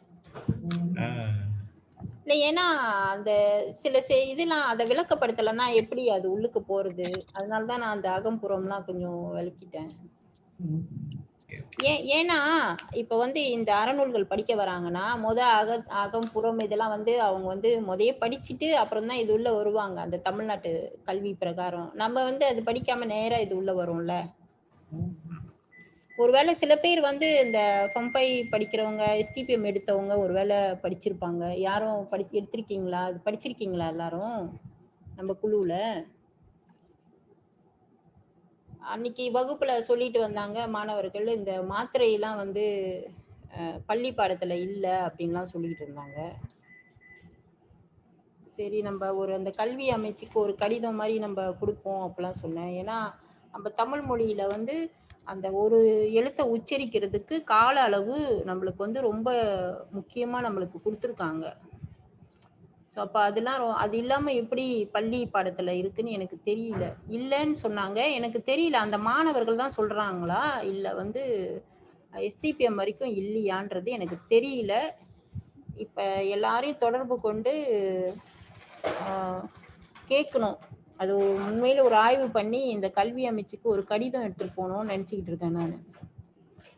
யாருக்கும் தெரியுமா அது சார்ந்து எனக்கு எதுவும் செய்திகள் இருந்தா எனக்கு தகவலை கொடுங்க. நீங்கெல்லாம் படிக்கும் போது மாத்திரை இதெல்லாம் இல்லையே, பள்ளி பாடத்துல இல்லையா?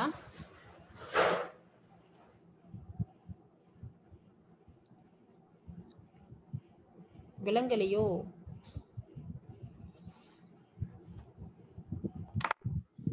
சரி, விடை பெறலாமா?